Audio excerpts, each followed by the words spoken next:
Hi, and welcome to Punks on Film. My name is Lawrence, also known as a Punk with Toys. My co-host here, Matthew. How are you doing? Doing great. Watching lots of TV and movies. I have not. I should be, but I honestly sit on YouTube all day trying to do things. And let me tell you, when you get a wave of G.I. Joe stuff in, and then you get this AWOC figure, and then maybe another Joe figure, I'm like, ugh, I'm so tired of looking at YouTube or looking into my phone, but here I am It again. adds up fast. Yes, it does. Yes, it does. And again, I'm definitely looking to get to some of these, get the new the Marvel show. Um, I like them. I've liked all of them for the most part. I enjoy them. Uh, If you like Nick Fury, I wouldn't watch it. Just like if you like Indiana Jones, I wouldn't watch the new Indiana Jones movie. no, I mean I don't need to worry about that one. Yeah, I know you don't. Has Ahsoka started yet? No, I don't think so. Yeah, and my son said he thought that it started. He said maybe I just saw a preview of it. Yeah, and then they dropped the trailer for the new Dune Part 2 trailer, extended trailer dropped recently. That looks amazing. I was so bored by Dune. I was so bored by it, but I was also bored by Blade Runner. Yeah, I was like, understandable. yeah, it was just It's a different type of sci-fi. it was long. It is long. To say what you want about the Lynch movie, it was entertaining, but it was also 70s slow. Yeah, Uh, and then this is taking veins from that still, but it's sticking really close to the books. So it's been interesting. yeah. So I haven't. I watched Easter eggs on the Flash movie. Oh, I saw Uh, that. What did you think of it? Unfortunately, um, the worst part about the Flash movie is the Flash. I mean, Ezra Miller is intolerable, and he is his most intolerable with one version of himself that's on there, and there are three versions of Ezra Miller in this movie. See, I like. I mean, I can't believe. And my son said the same thing. I actually liked Ezra Miller in it. Spoiler, guys. It's been out long enough. Um, I liked how the Flash saw how annoying he was, and you started I, to see him change. I thought it was really good acting. How he acted, realizing it, and trying like he was changing. Now at the end, he's right back to being the bumbling idiot that he is not in the it, Arrowverse. yeah. Well, I do appreciate the fact that they meted that one really well as how annoying he is because Yeah. that's who he is. But I also know too much about him as an actual human, and I can't stand him for that either. No, and that's what my son said. He goes, "I hate that. I actually like his character in this." Yeah, And but I went, in my opinion, for that movie, the first scene with Ben Affleck Batman, that's worth it to see that part. And then I didn't. I mean, Michael Keaton phoned in his performance, but it was still kind of cool to see all of that stuff happen. there was some really good action scenes with the Michael Keaton There, Batman too. I agree. I agree. Again, the movie was decent. You saw a lot of the Easter eggs. I didn't mind the way that whole like it wasn't the Speed Force. I forget what it was called, but I didn't mind how everyone looked there because it's Yeah, obviously supposed to be something different. But the baby shower and stuff looks so. that was a very bad scene. They should not have done that. Somebody should have said, "No, let's not do this scene. This is going to be weird." Yeah, it was. And the fact of the matter is, I hate to say this, this goes back to like every car manufacturer wishes they would have created the Dodge Ram. I don't care if people like the Dodge Ram or not. Right. Everyone over time has started to do that with their trucks Yep. because it revolutionized the way pickup trucks look. Yep. It won't matter. Everyone is going to eventually try and redo the Days of Future Past speed scene. If they have a speedster, they're going to try and do it because it was perfect. Nobody can redo it. I mean, Yeah. even they tried to redo it in the next movie, and it doesn't work. I mean, Yeah. it was so perfect in that It was one scene. so perfect. And the music, everything. Like I could watch that scene over and over, and you're like, you know what, this thing is awesome. But I gotta say this movie that we'll talk about, it's not slow. It's not dull. And I gotta say this, I hated this movie when we saw it. All my buddies loved it. I thought it was stupid. I hated it. And years later, it's like Roadhouse. It's on all the time. Yeah. And then you start watching it. And then there's so much great language, the scenery, the shots that made up. It is the fastest 2 hours, 2 hours and 5 minutes of a movie that I think that I've ever sat through. And it's fun. It's and to sit back and go, it's modeled after the true story. Now, we know that it's not, but what true story is, especially when you see that Michael Jordan movie.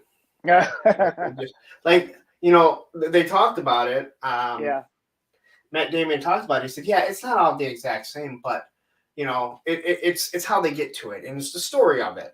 Right. You have to tell the story. And same with the Tetris movie and that kind of stuff, too. Anything that you're telling a real life story about it. It's awesome. You need to see it. But that's on. It is on Apple. Right? I don't have that right now. Yeah. But if you get a chance to see that Tetris movie, I really liked it. It's a 1980s spy thriller that is really pretty close to the true story. See, See, I love anything I love anything that's based on a true story for the most part. I'm not gonna say anything. Like Ford versus Ferrari. That was awesome. That was awesome. One of my and favorite movies that he made. Spoiler alert: when you find out the guy dies at the end, and sorry, it's a spoiler, but it's true. I mean, you could look it up. Yeah, I had to go look it up. Like, they didn't really change this, did they? Yeah. Or like Black Hawk Down. I could watch Black Hawk Down all the time. So, have you ever heard of a movie called The World's Fastest Indian? No. Do you know what the Indian motorcycle is? Yes. Okay. So it's about a guy from Australia that took an old Indian motorcycle, modified it, and wanted to beat the land speed record on a two-wheeled vehicle. And so he did everything he could to get to Salt Lake Flat to run his bike on the track. And he's like, I don't know, in his 60s or something like that. And it's the actor who plays him is Anthony Hopkins. Oh. And it is an awesome movie. I love it. The foreigner coming over to America to do this thing in a time when people are like, what the heck are you doing? I have to look into that one. So it's pretty cool. Well, this movie, I have to say, if this was a band, this would be a super group, because holy crap, are there a lot of stars in this. So, and there's probably more than that you're even aware of, because every single background character and older person is a really famous, well-known Western actor from back in the day. Yeah, and you'll see in a second. So this was, you know, the thumbnail that I did, and I was like, obviously add the toy aspect into it. I wasn't fried chicken. Like... You should have put the fried chicken toys in there. So I had to find listen, I had them here. I'm like, you know what? I'm not ripping apart my stuff. So luckily, just looking at the stars, I went to IMDb and I started screenshotting. Now, we obviously know these guys. You are a savage, man. Put it on dark mode. Come on. Oh, no. Oh, well, the background is just, that's how it looks because it's on the PowerPoint. Oh, okay. But I don't use dark mode. Oh, okay. But obviously you have, you know, we have our core characters that we've already seen. Again, we're back to Kurt Russell, another theme that we seem to be having Kurt Russell show up. Well, he's an amazing actor, and I like just about every movie that he's been in. His Christmas movies are awesome, where he plays Santa Claus.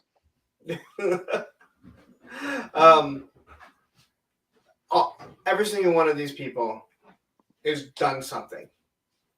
They're all legends, every single one of them. Yeah, and I mean, they've all done real things.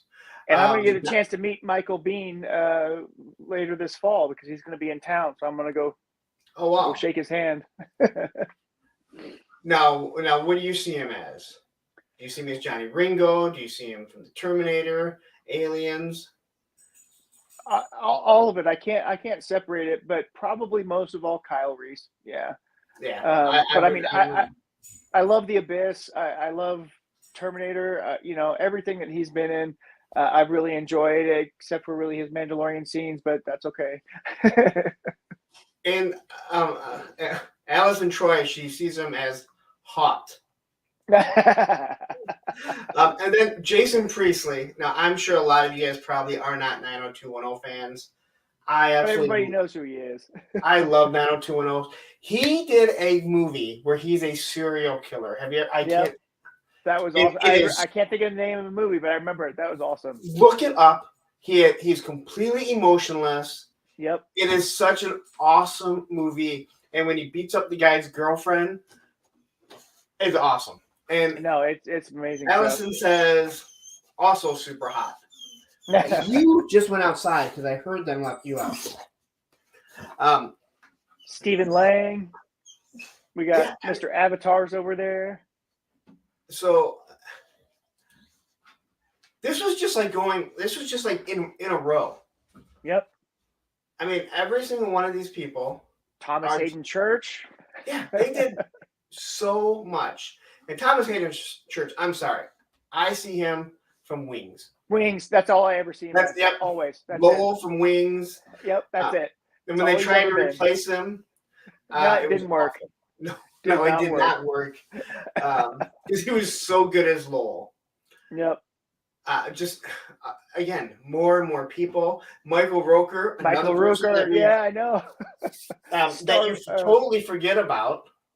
You don't even think it's him. I mean, because how we know him now, yeah, and how we knew him before this role, it just, it's like, oh wow, that's wow. Billy Bob Thornton. Yep. And do you know who Harry Carey Jr. is? Yes. Okay. Yeah, he's very much that character actor, and so was his dad, and he's got a long history of there. So it was cool to see him in there too. Again, this is just in the role of IMDb.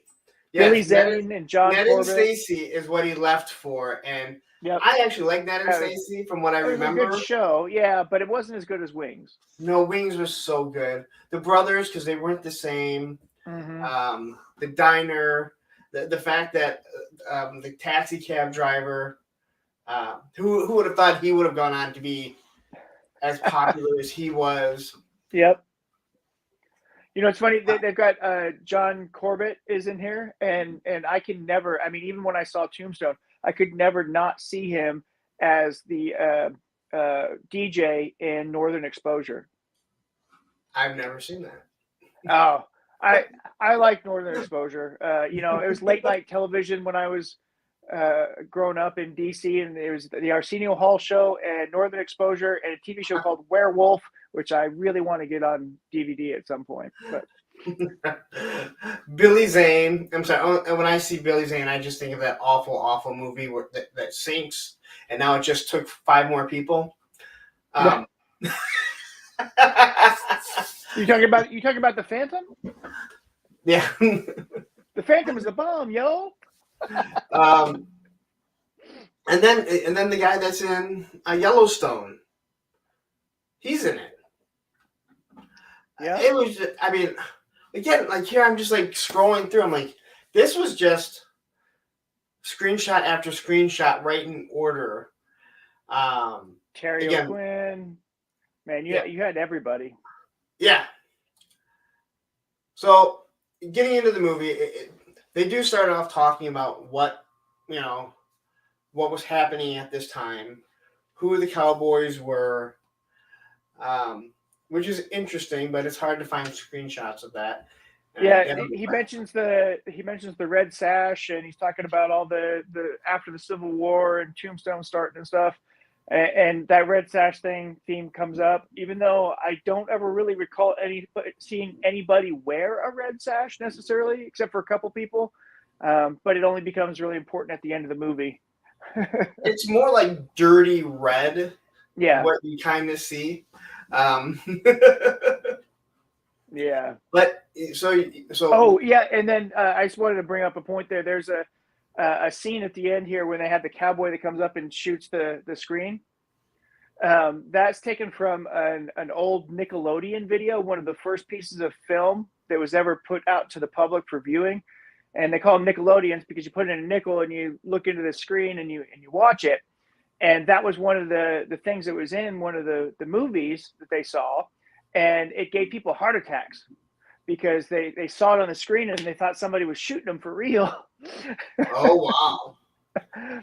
So it's interesting they throw that piece of footage in there, and then a lot of old the Great Train Robbery, a lot of old silent film stuff is in there as footage as they intercut with stuff that they actually shot for the movie. So it was pretty interesting to see that old footage put in there.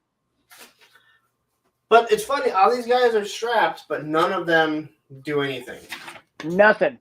Like it's a wedding. It's a wedding. They just die. They all have guns like that. They basically show up.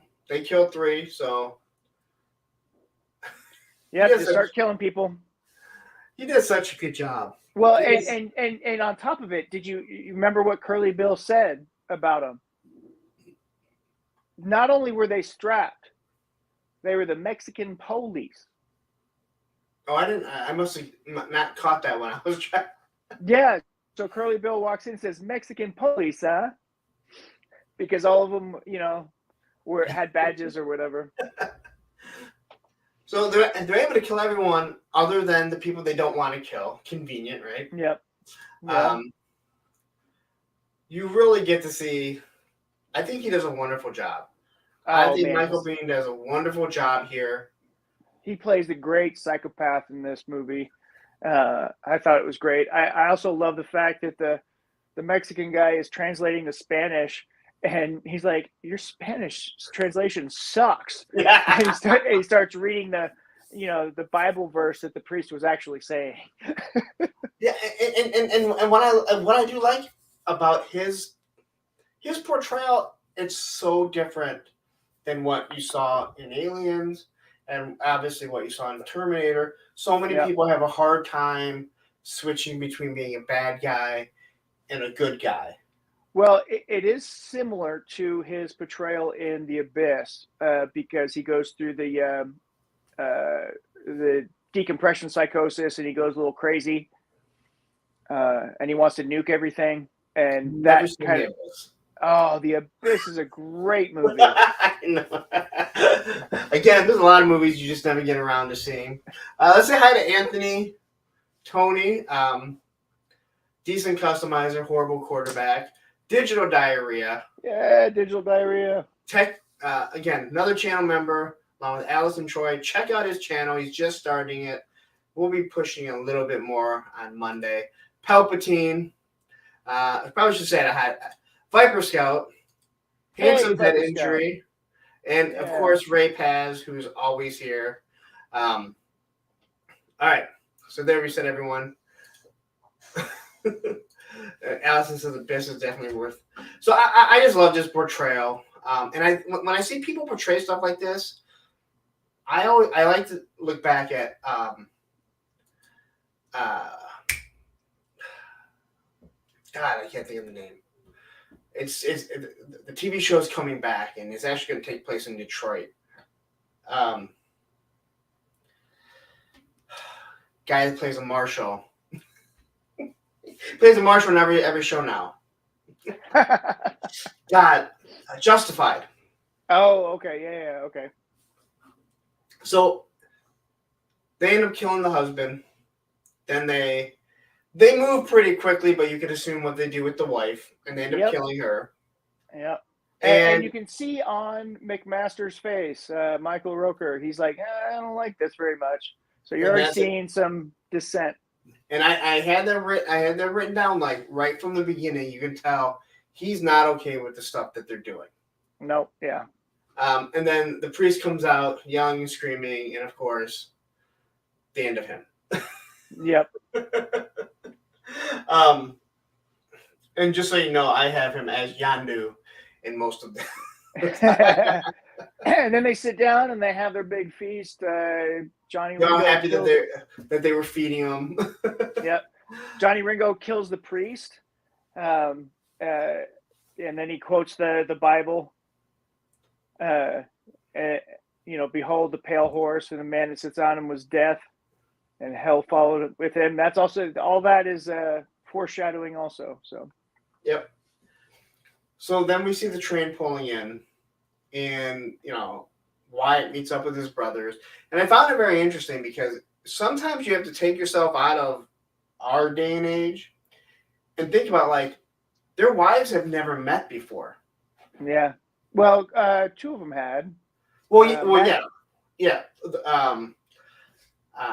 Virgil Morgan and Virgil. Yeah. But they never met Wyatt's wife. Maddie. Yeah, they hadn't met Didn't Maddie. realize what a wino she is.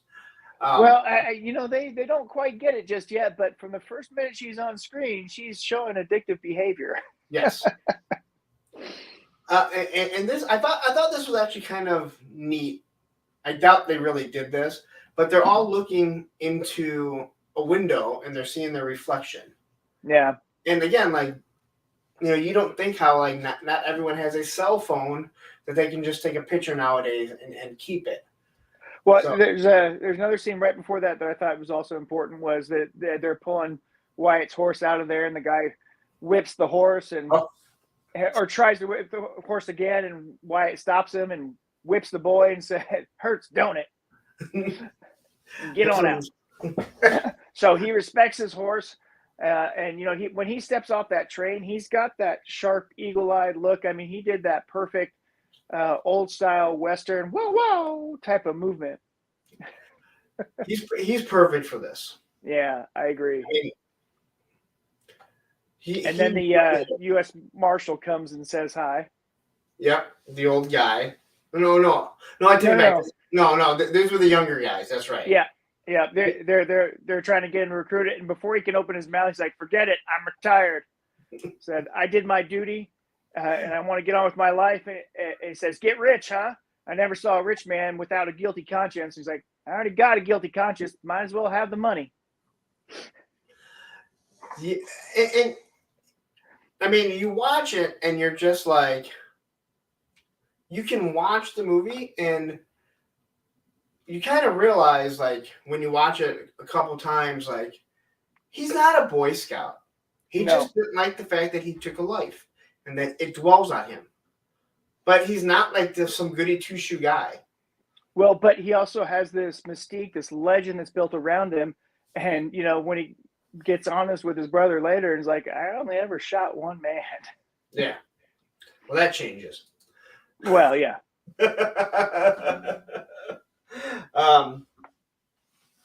So they end up pulling in a Tombstone, and it's kind of shown pretty early on that. Well, right before that,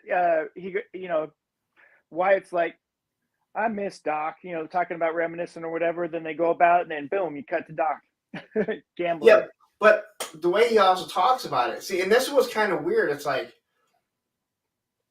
we all know that Doc is not the most upstanding citizen, and he says something about it. He misses him, and Virgil's like, "I don't." So he said, he didn't say "I don't," but he gave the disapproval look. Yes. Yeah, like neither one of them really. Not that they don't want to be around him, but they're like, we can only take so much of them.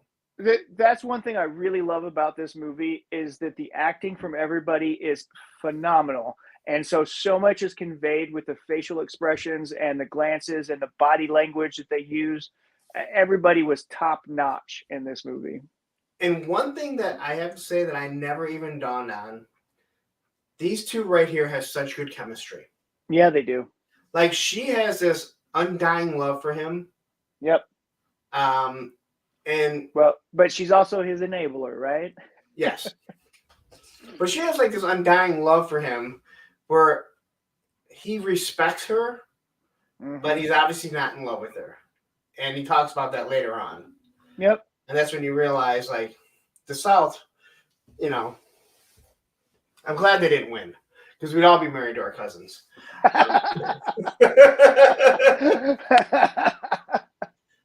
Damn it, I lost a viewer because I made a comment about the South a few months ago. So sorry if anyone's from the South and they married their cousin. Well, we definitely wouldn't be the United States of America because they are very much of independent states rule. So we would be all different countries. Yeah. We haven't got there yet, DD. Like we'll get there. So yeah, you see the sheriff. Well, first you see the marshal, I believe, right? The marshal comes over, kind of introduces himself.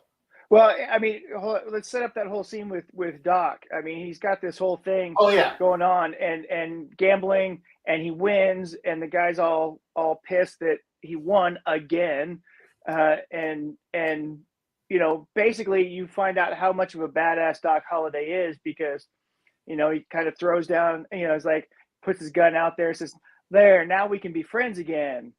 And the guy's like freaking out and he's sweating because it's Doc Holliday, but at the same time he's pissed, and then he goes out to attack him and Doc just stabs the shit out of him. I actually have that written down and I couldn't find him stabbing anyone.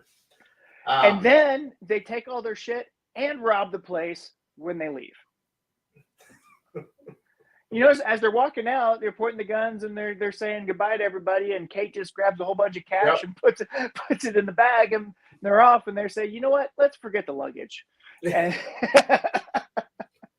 now, are they in Tombstone at this point? No, they're not, because they're somewhere else.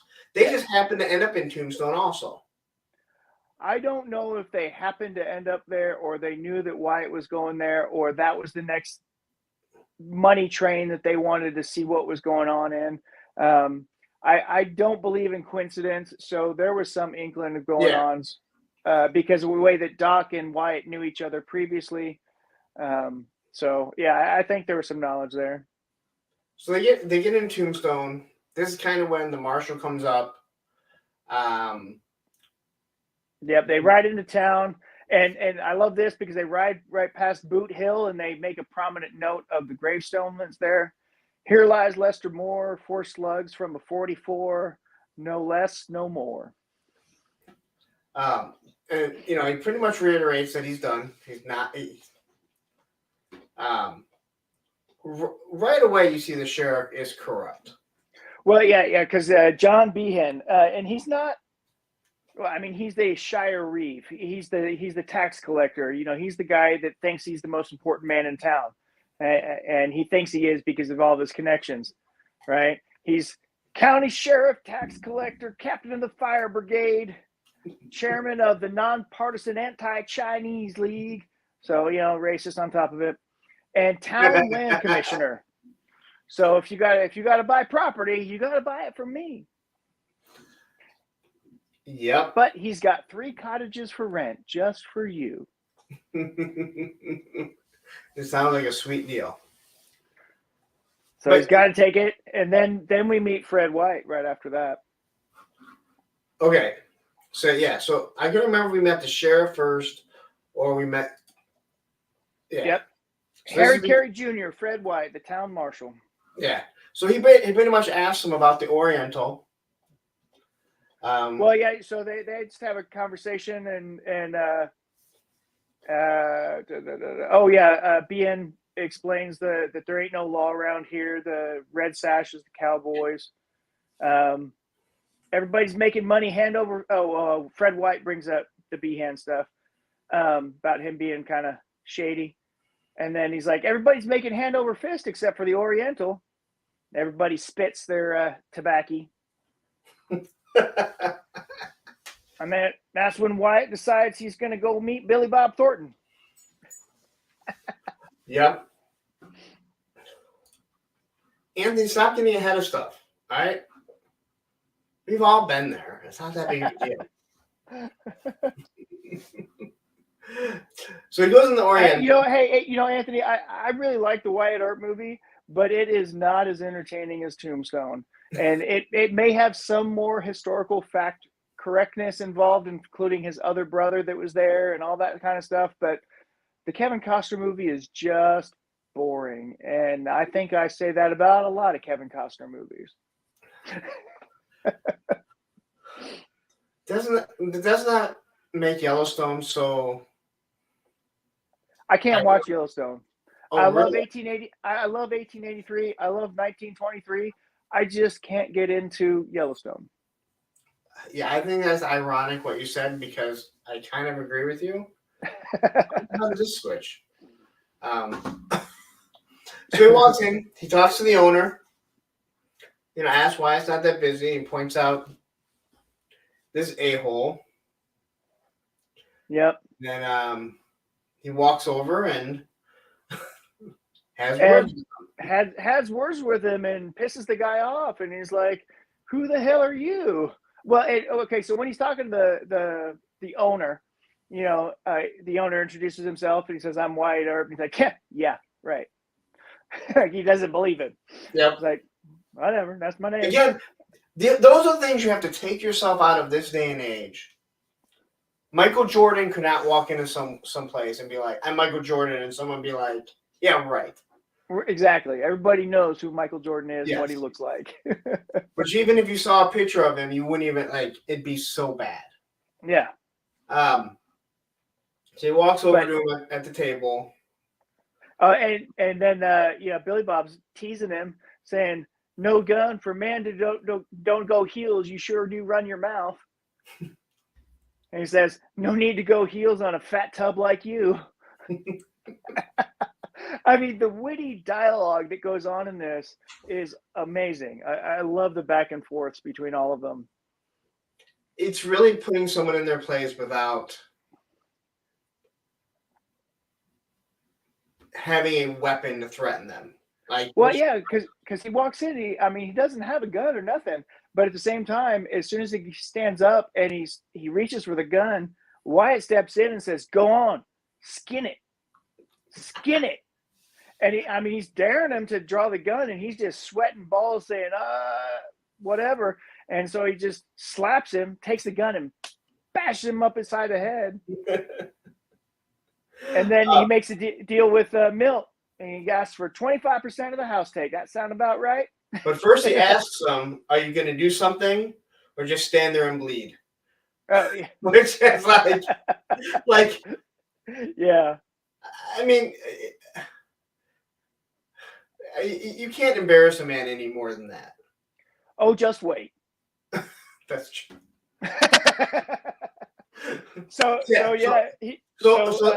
Then he Wyatt goes out to talk to his brothers and tell them about the nice peace deal that they made, and Here comes Billy Bob with his shotgun. And he's coming up behind him. Yet this is when you realize everyone knows who Doc Holliday is. Well, because he's been through that town before. Yeah. And so as he's approaching, and Doc stands up and says, "Why, Johnny Tyler?" And he's like, "What?" And he turns the gun real fast. He's like, "Oh shit, Doc Holliday." And I don't know who embarrasses him worse, Doc or Wyatt. Well, the fact that he says "madcap," and he's like, "Doc, I didn't know you was in town." And then he just goes on and starts talking to, Wyatt Earp, and old friends greet, and they're having a nice little chat, and he's sitting there with the shotgun, and he's like, "Wyatt Earp and Doc Holliday," and he probably just crapped his pants. I'm just saying. And then he tells him to leave, and leave the gun. Leave the gun. And he tries to hand him the shotgun, and he said, "No, I said leave it." and then he says, "Thank you." And he's gone.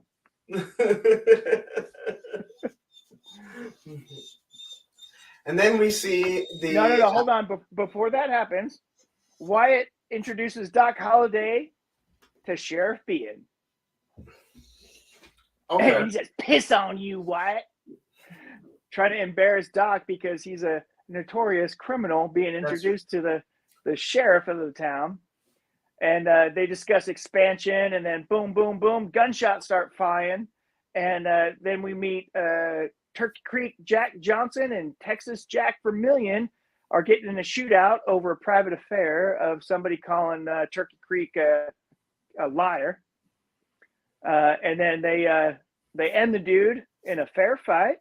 And then the marshal comes up and takes their guns. It was a fair fight and says, I got to bring it before the magistrate. So there is some law in the town. And those guys cooperated as good people because, you know, they got into a situation. They dealt with it, but then they turned over their firearms for proper adjudication.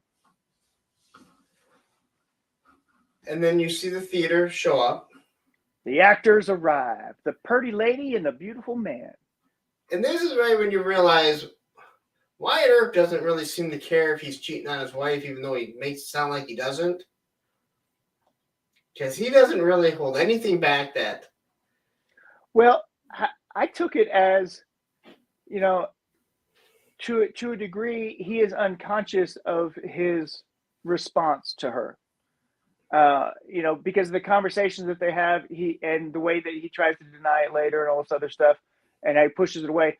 I don't think that he's fully aware of the fact how much she affected him as a live, vibrant person when he's got his dead soul druggy wife that's following him around. But he also makes mention of it when he first shows up there too. Before he ever sees her, he makes mention, and with Morgan, when he's talking to Morgan, he makes some comment clearly insinuating that he's willing to bang someone else that isn't drunk. What? I don't remember that comment. I don't remember. It's when they get off the train. I believe right when he gets off the train and he's talking about like all the people, he makes some sort of comment about girls, and Morgan says something. I don't remember exactly what it was. Yeah, no, okay, yeah, I think so. Yeah, and then they had that conversation about laudanum, and one of Ellie had some laudanum for her because she couldn't find any.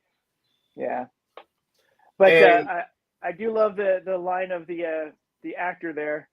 He has both the look of predator and prey. And he says, "I want one." I'm not gonna lie. I like both of them. But I think I want one that's not drunk all the time. But there's something I mean, about if you've got one that is not supportive of moving and doing these things that you wanted to do, and she just wants to drug herself to sleep every night, that's not going to be a good relationship.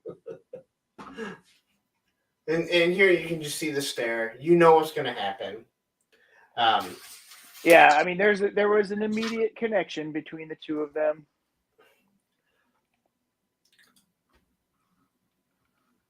And I'm trying to, so this is when he's like, and his wife clearly sees him looking. She notices a lot of the stuff and the innuendos and stuff like that, but you know, she is very observant throughout how he is. Say hi to Chaz really quick. What's up, Chaz? I tried to comment on one of your Instagram posts today that you did, but I can't because Instagram's not letting me post comments on anybody right now. But I like some of the memes that you're throwing up. Say hi to Bruce. So he watches at least once a year. Yeah, at least. Yeah. This is one that, like, when it comes up on TV, not that I watch TV anymore, but yeah, Bruce, we talked about that too, about Wyatt Earp being a little more documentary, a little more truer to the story, but it just doesn't hold water to Tombstone. This one just has so many great lines in it, and like you said, the acting is just really, really good. Then the marshal introduces the mayor to Wyatt, and then the cowboys catch this. They get a rowdy crowd, and they get into the show. Yeah, and this is one of those things that you obviously know where it is a little embellished. shooting the stage, shooting at the stage performer, and hitting his whatever he had up there, or his juggling act. And then he's like, "I'm out of here," whatever. Yep. Well, The dude from Titanic. it's no different than the Blues Brothers when they're throwing beer bottles at the performers on stage. And I've seen that in real country western bars too. Do you want me to tell you about Blues Brothers too? Or do you want to just continue on? I've never seen it. Of course not. I've never seen Animal House, and I own it on DVD. Oh my God. I own it. So there's no possible way you could ever play the 5 degrees of separation of Kevin Bacon, 6 degrees of Kevin Bacon, because you can connect Kevin Bacon to almost anybody because of Animal House and Blues Brothers, or just through connections you can get to any of the Star Wars cast from Animal House to Blues Brothers, and then you can connect them all. You can connect Kevin Bacon to anybody in 6 movies or less, usually 2 or 3 at this point. Yeah, I know that. So this scene is kind of interesting, the one actor, he's not worried about them shooting. They shoot up in the air, which is always funny, like they're just shooting the roof. Stuff has to come down. They just want to show how rowdy those cowboys are. And they're very rowdy. They are definitely very rowdy. We also see that even Curly Bill had to admit that Billy Zane was the prettiest man he ever saw. Now, is Billy Zane gay? It doesn't matter, but I would assume for that time frame they were insinuating that he was, because and that's what I'm saying. Like, because at the end, that's kind of what during it, and when he's killed, they kind of insinuate that. Okay, yeah. Bruce Labian says yes. Yeah. And that's kind of what I gathered. And again, it doesn't matter. I was just wondering, because it does make sense in the theater. All right, Chaz. All right.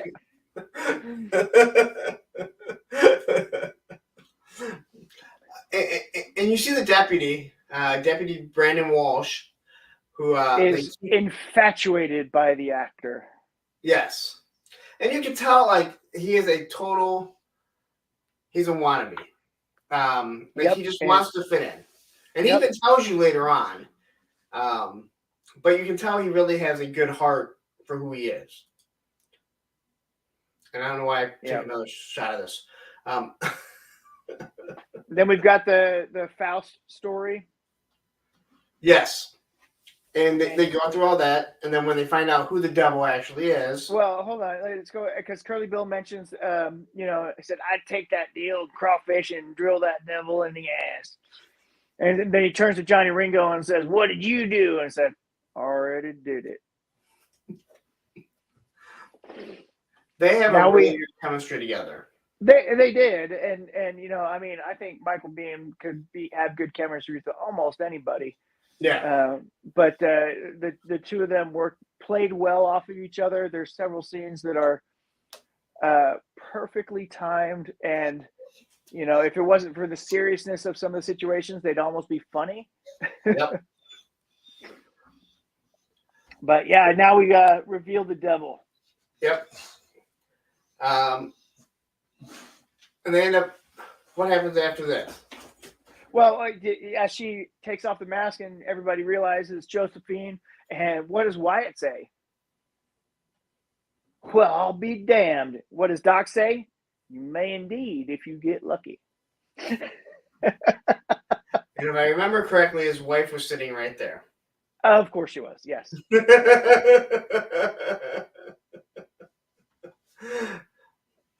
Then you have the stargazing and the discussion of heaven and hell. Oh yeah. We get Morgan all waxing philosophical, and Virgil's like, "Here it goes again." And because Wyatt had asked it, it's clear Wyatt doesn't care. I wrote this down, that he's with his woman, Yeah. And this may be, if this is a true documentary, this could be the first time that a woman has uttered the words, "Everything is fine." No, Even, she doesn't say that till later, and then when it's really worse. But really, because I wrote it down here. okay, I don't know. I mean, Again, maybe she says it. Maybe she says it multiple times throughout yeah, the movie because I remember her clearly saying it later, and it was a different situation. yeah. Again, even I can But be like, Wyatt, Maddie's begging Wyatt to stay, and he's like, "No, I got to go to work." yeah. Yeah, because that's what he said. Everything, and then he's like, "Well, I can stay." And she's like, "No, you can go. You can just go." Yeah. Because then she's pissed off. Even I'm like, "Dude, she wants to go home and bang you." Well, she wants to claiming you again because obviously you're looking at that actress. Yeah. And then they get the gambling man who loses the deeds, and then guess what? The Earps are into property now. They're into mining. Yep. And I don't remember if I hated this scene when I was younger or I liked, like, this was a good scene. This ends up being one of the great. This is one of the best cinematic scenes ever. Just... before that, you have all of the discussion of what Wyatt would do if she walked in. And he's like, "Who's she?" Oh yeah. Playing dumb about it all. He says, "Well, I'd ignore her."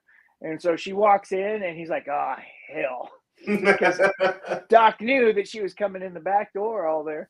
And sure enough, he ignored her. And he says, "Well, I take it back. You are an oak." And then we have this scene where Curly Bill comes up and introduces himself to Wyatt.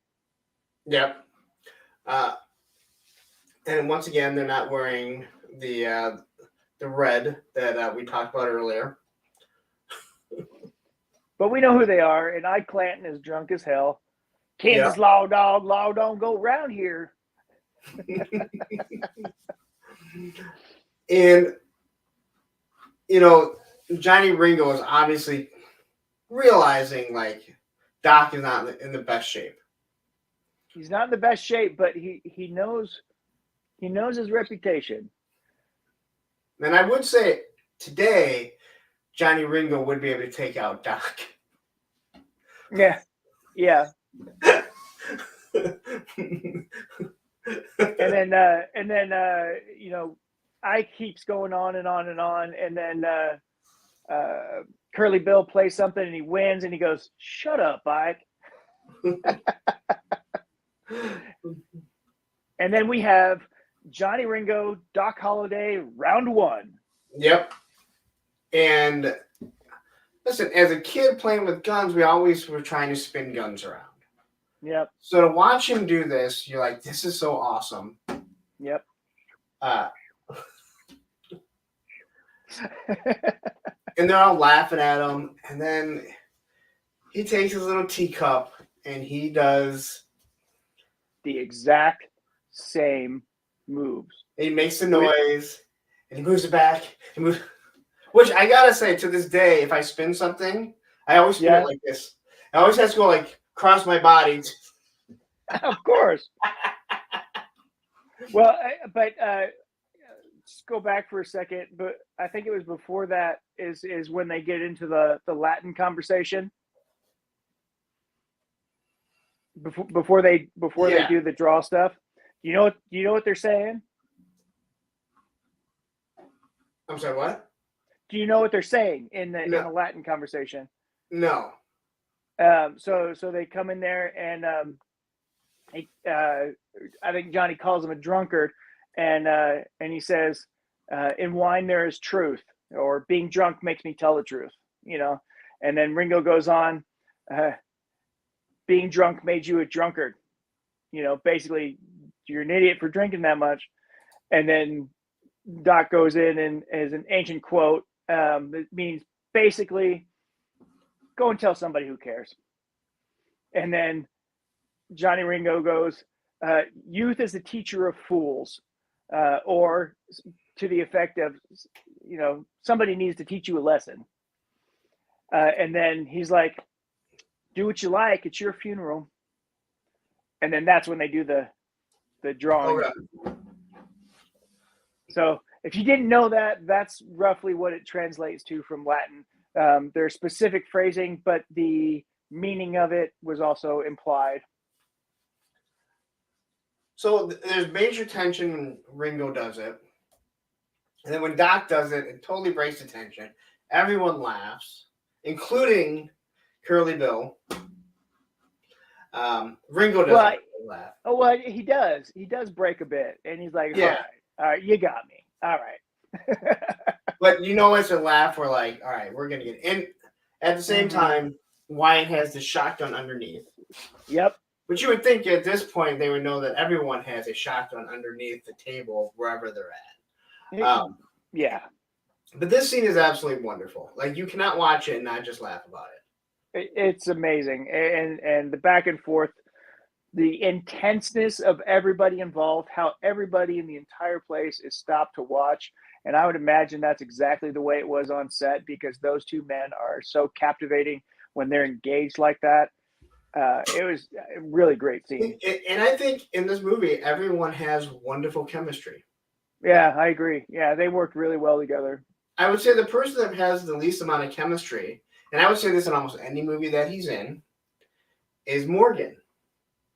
But he does a wonderful job feeling like he's a wannabe. Like, he looks up to Wyatt. Yep. He looks up to Virgil. But Wyatt, you can tell he's the one he looks up to.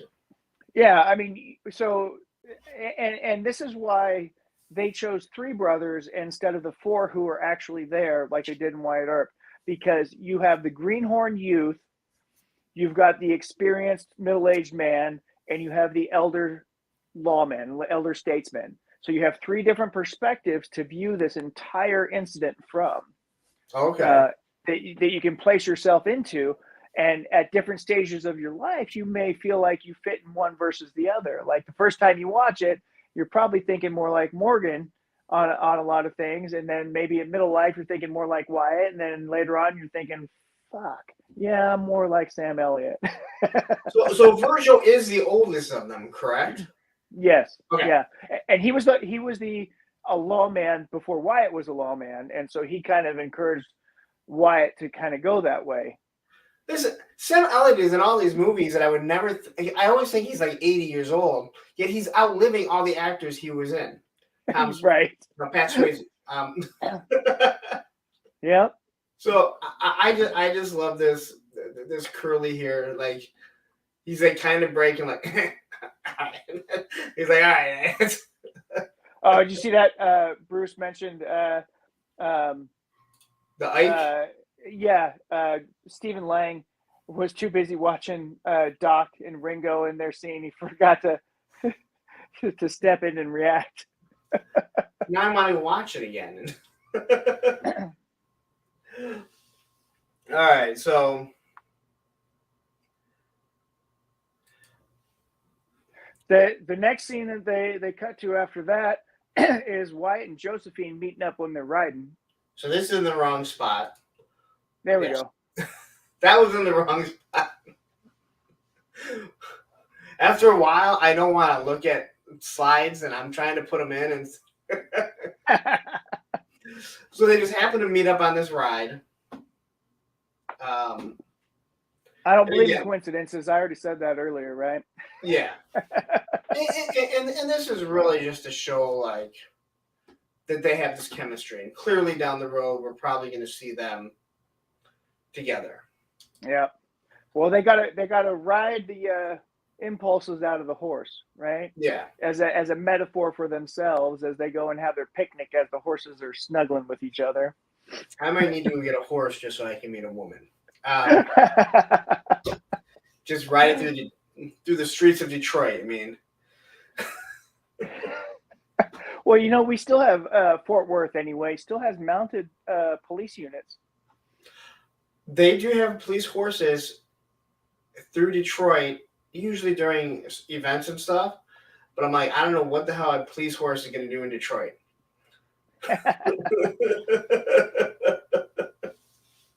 But in this scene, when they're having their picnic, she asks him the all-important question.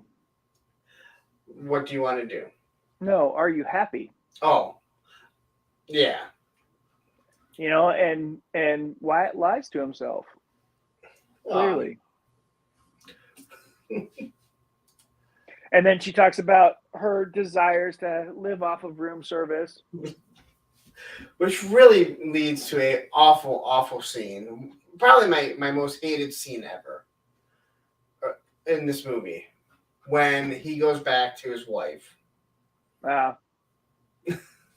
And she's down in the laudanum. The opium mix. Yep. I don't have that. Because this, and he's just like, let's go get room service. And I'm like, this is one of the most forced scenes in the movie. Yeah. Like, it's forced in there. I can't imagine you going home to your wife after you pretty much just cheated on her. And then you're gonna be like, let me see if I can recreate something with you that I want to have with someone else. Yeah, because I mean, he does go back in there, because that image that you're showing there, that wasn't in the actual movie. I didn't remember it either. They didn't show that happening at the picnic scene because they left it at that discussion there, and then they went back to him meeting up with Maddie as she's chugging her laudanum, Well, that's good because I thought I was going crazy when I found that. No. And I'm like, what has to be here? I must have completely missed it. No, that was a cut scene or something like that. Because it breaks the flow of the movie, and Wyatt is still mostly an oak. He hasn't broken down yet. They didn't want to show him cheating on Maddie completely. Until later. Then he comes back. Yes, it's the same bottle that Lou gave you. Oh, yep. He keeps asking that question because she keeps chugging that laudanum and trying to go to sleep, and then that's just, you see how toxic that relationship is and how both of them are extremely unhappy with where they are. With each other. I gotta.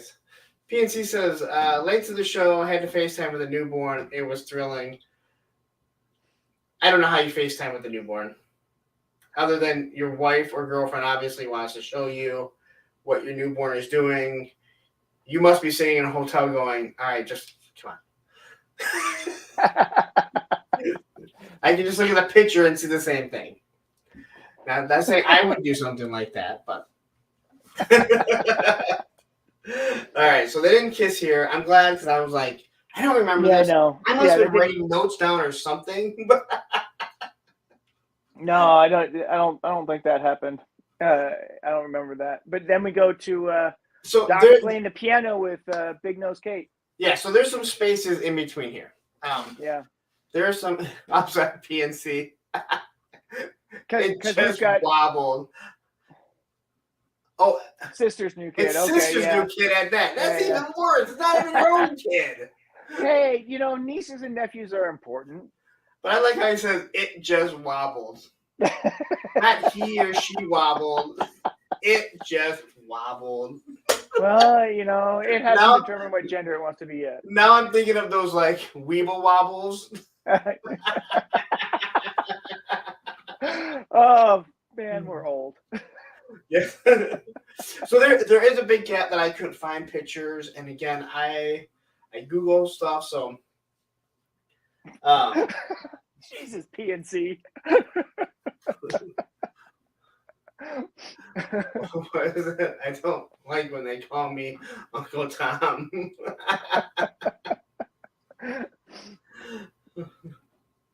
Oh boy. Wait a minute. Yeah. PNC, are you black? The next scene is Doc playing the piano. Yeah, it does kind of sound wrong, but Doc's playing the piano, and Church comes up to him, Wings comes up to him, and like, don't you know any Stephen Foster? And gets on to him about the music he's playing being depressing. That's why it's weird. Yeah. All right. I didn't think so. And We're gonna find out in a then couple weeks, though. That's for sure. When he's he's on on. camera. Yeah. It'll be a good show. Okay, so Doc's playing the piano, playing sad music with Big Nose Kate on his lap, and Wings comes up to him and says, "Don't you know any Stephen Foster? Camptown Races and da da da." And he's like, "No, this is Frederick fucking Chopin." And then we go to Curly Bill doing his opium. yes, he's getting really high. Yep. So where Maddie is getting a 10% solution of opium, Curly Bill is getting the full dose of opium. And he comes out just boom, shooting at the moon, howling at the moon like a wild man. And then I did not count the gunshots, but I have a feeling he shot more than 12 times. Yes, he shot way more than 12 times. And I don't remember him reloading. He did not reload. But yeah, he must have had 8 shots in those revolvers. I'm just saying. If he had 8 shots, I could believe it. If he had 6 shots, I don't think so. But yes, as Bruce says, good stuff, howling and crazed. Exactly, he was. Yeah, but yeah, going nuts. And that's when Bean cowers and says, "It's not my job. It's his job. It's the old man's job. Go on, Fred. That's your job." And then Wyatt tries to dissuade him too. He's like, "Yes, he does. You don't have to go out there and do nothing." And he says, "Somebody has to." Yeah. And so he goes out there to stop Curly Bill, and Curly Bill's like, "I was just funning. Here's my guns." Kaboom! But I don't. So I wrote this down. I don't think Curly had planned on shooting him or killing him. I think he wanted to scare him, but he's an actor, obviously. But to me, the way that I saw it is he really did not mean to kill him. So they shot the scene in such a way that it's ambiguous, and the history books are also kind of ambiguous as to whether he intentionally or unintentionally shot him. And they wanted to stay true to that. Was it an accident? Was it a mistake? Was it intentional? We'll never know what exactly happened there. But as an actor, he played it very much to the fact that he didn't, especially when he's like, "Come on, Fred, quit funning." Yeah. So I took it as he didn't mean to shoot him. Or at least I think so. Yeah. But then Wyatt comes out, and now here's where Wyatt is like, "All right, it is the law." He just knocks the shit out of him with his pistol. Yep. And you see that seems to be his trademark technique. He likes pistol whipping people. They all do. Well, at least him and Virgil do. Yeah. We're gonna get to that, and we're gonna get to that when we get there, because the crowd comes up and they want to lynch Curly Bill right there on the spot. Which probably would have been for the best. Probably would have been for the best, but Wyatt is still a lawman at heart. Yes. And then the Cowboys don't like it much, and Wyatt sticks the gun to Ike's head. Yep. And then what does he say to him? Make your head into a canoe. Make your head into a canoe. Yep. It says you go first. I'll turn your head into a canoe. And he's like, "Oh, back up, guys, back up." And this is the first instance that you see how much of a coward that man is. Yes. Where the other ones don't think that he's serious. Yeah, they don't think he's serious. And so Wings comes up and gets all aggressive, and here comes Doc, and he's like, a drunk piano player? Who the hell are you? Not knowing who Doc Holliday is. I love that we're calling him Wings. Yeah, whatever. And then Doc is like, the music lover. He says, "You're too drunk. You couldn't hit nothing." And he says, "I've got 2 guns, 1 for each of you." Again, it played so perfectly. So absolutely. Oh, yeah, no. The banter, the dialogue, and then the rest of the Earps show up to back up Wyatt, and Ike runs off with the Cowboys and threatens Wyatt. But Ike makes it clear to the other Cowboys that, oh no, he's serious. He'll do it. Yep. Oh yeah. And this is before we found out he's only killed one man. Yeah, but at the same time, when you have somebody with a pistol to your head staring down your face with the eyes of death, because Wyatt Earp did have the demeanor, those hawk eyes of, man, I got you in my sights. It's intimidating as all get out because you're like, I believe you. Oh yeah, but I'm saying like it's made like throughout the movie, the way people act, like they feel like this guy's just been like killing people like crazy.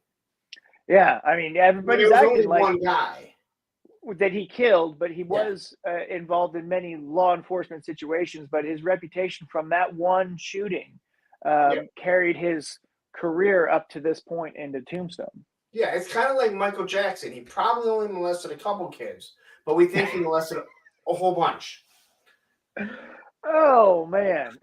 One is too many, guys, just so we know. One is too many, but we think he molested more than he did.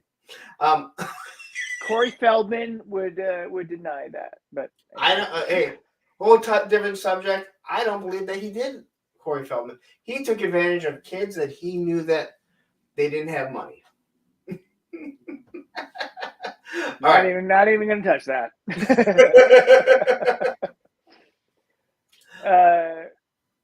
All right. Here's you see Behan. He watched the whole thing, but he didn't do shit. And the whole thing goes to trial, and Behan doesn't testify. So you're only dealing with Wyatt's testimony. Behan was there watching the whole thing with Josephine, and he did not testify at all as to the validity of anything that took place there. And so basically they got to let him go because no murder without witnesses. Nobody saw him shoot Fred. So the only thing that I didn't fully get was they took him to trial, and he's off because there was no witnesses. You hear him he's kind of telling it in passing. Like if you were watching the show for the first time, the movie for the first time, you probably missed the whole thing. It seems like there should be a time lapse, but they make it seem like it's like the next day. Well, yeah, I mean, there's a whole lot of time lapse that happens in this because movie. It made it sound like he had to go somewhere. Yeah. He had to go somewhere for him to be put on trial, and then they came back. So they don't really address that, but it looks like it's like right away. Is that true, Bruce? I didn't know that was Frank Stallone. That's funny. Wait, what was that? Yeah, dude, he stabbed Frank Stallone at the beginning. I don't know. Maybe he might be talking about Silverado. I don't know, but really? Well, we have to look at IMDb later. Yeah. And then maybe we can open our own place. Virgil's not very happy. Yeah, Virgil. He's pissed about this whole situation. Yes, and he's pissed on and he's pissed for many reasons. Yeah, and he has a right to be throughout this whole thing. Yep. Wyatt basically says, we're done. We're not doing this. Right. But because the mayor's trying to recruit him again, and Wyatt's like, no, and Virgil's pissed, and he walks off. Because Wyatt keeps inserting himself in the situation. Well, he does, and at the same time, he's bringing his whole family with him. Yes. He is the unstoppable force right now, because you've got the young guy who's too young to make all these decisions, and the old guy who's past his prime, who may not know the wilds of the world right now, and so they're relying on Wyatt, and he's just taking them down this wild and crazy road. Yeah. So he kind of storms out after. And what does he do when he storms out? There's a gunfight and some rowdiness coming through town, and he saves a little boy and sees a scarred up woman. And this is clearly when he's made his decision. Clearly, yes. I mean, he had already made his decision, but this was just on top of it. He's like, "Yep, I have to do this." There's the morality in me is so strong that I have to do something about this. I have been a lawman. I always will be a lawman. This is unacceptable. These people are hurting. I have to do something about it. Yeah. And whether or not like he had already made up his decision before then, this was the perfect time that you're letting the audience know. Yep. All right, this sealed the deal. He saves this little boy, and when he turns around, his mom is sitting there, scarred up. I don't think it's mom. I think that's the school mom. Okay. Because she's got all those kids. He looked at and was like, "You would be so hot if you didn't have this scar." Right. Now Wyatt would have still nailed her.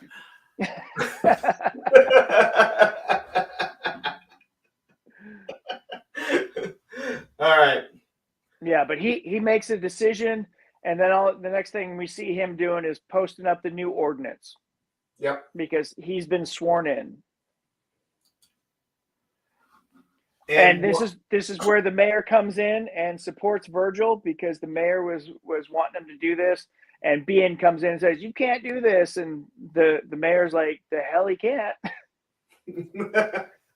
And then you find out, how unhappy Wyatt is about the whole situation, because that's too involved. It's like, dude, you've been bashing people upside the head, making law decisions in this town, and you're telling me that this is the wrong one? You've already put us here. He just comes riding in and like jumps off that horse, and he's like, he's pissed, man. He's pissed. And then you find out that Morgan's sworn in too, and he's really pissed about that as well. And Morgan makes a good point to him. I'm just backing my brothers like you taught me. Yep, exactly right. And this is where he tells him the truth about all these stories, about this legend about me. I only shot one man. Yep. Then he hands over his pistol because, well, he's going to follow the law.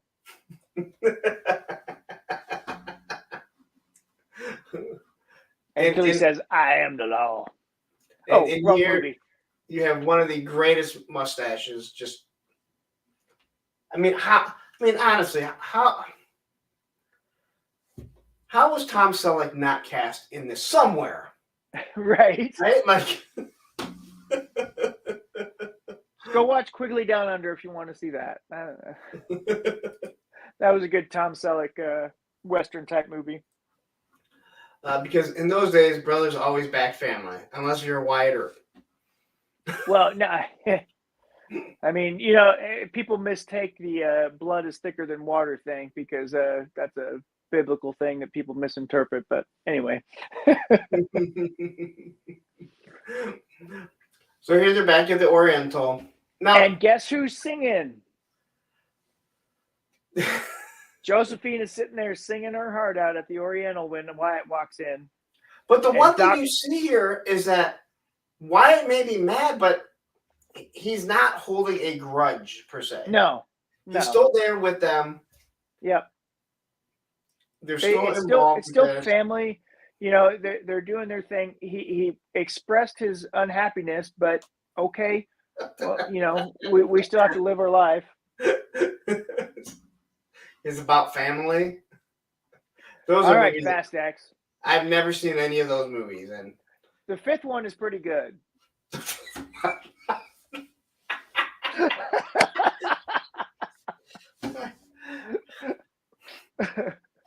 like saying I've never seen the Star Wars movies, and you're like, that sixth one's really good.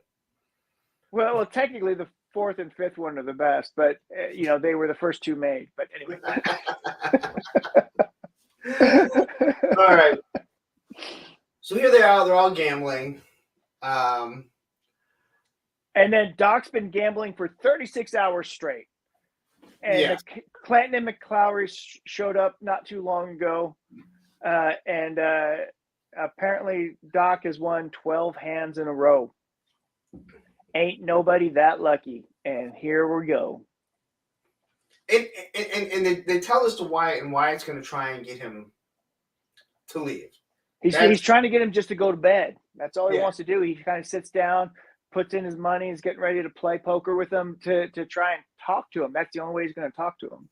And he obviously, Doc obviously respects all the herbs, but Wyatt is the one that is his friend. You know, it's like, it's like, you know, oh, you know what?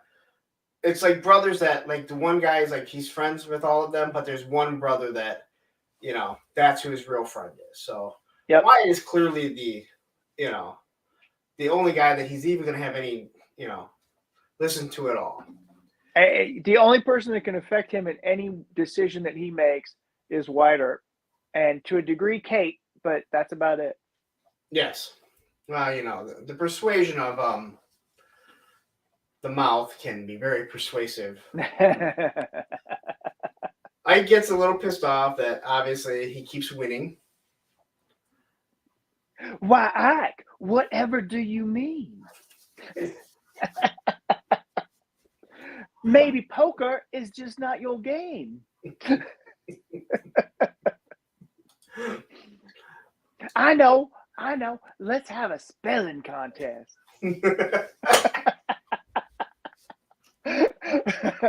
And I get so pissed at all that he starts threatening Virgil, because Virgil kind of steps in. Yep. And then they're trying to escort him out of the building. Doc passes out, coughing up blood, and then they kind of take Doc out to go get him looked at by the doctor, and it's like, I hope you die. And then he gets into it with the bartender. Yep. And well, the bartender's like, nobody cheated you, and he slaps him. Nobody talks to me that way. No bartender is going to talk to me. He says something about, and I'm thinking he's the owner of the place. He's the owner of the place. Bartender. Yep. And Virgil's listening to Ike rant on about how he's threatening all the herbs. Yep. And Virgil's like, fuck this shit. Whack! And so this is an issue of mine. I love this guy. I think he's a wonderful actor. But when he tries to hit him in the head, you can tell he has no coordination.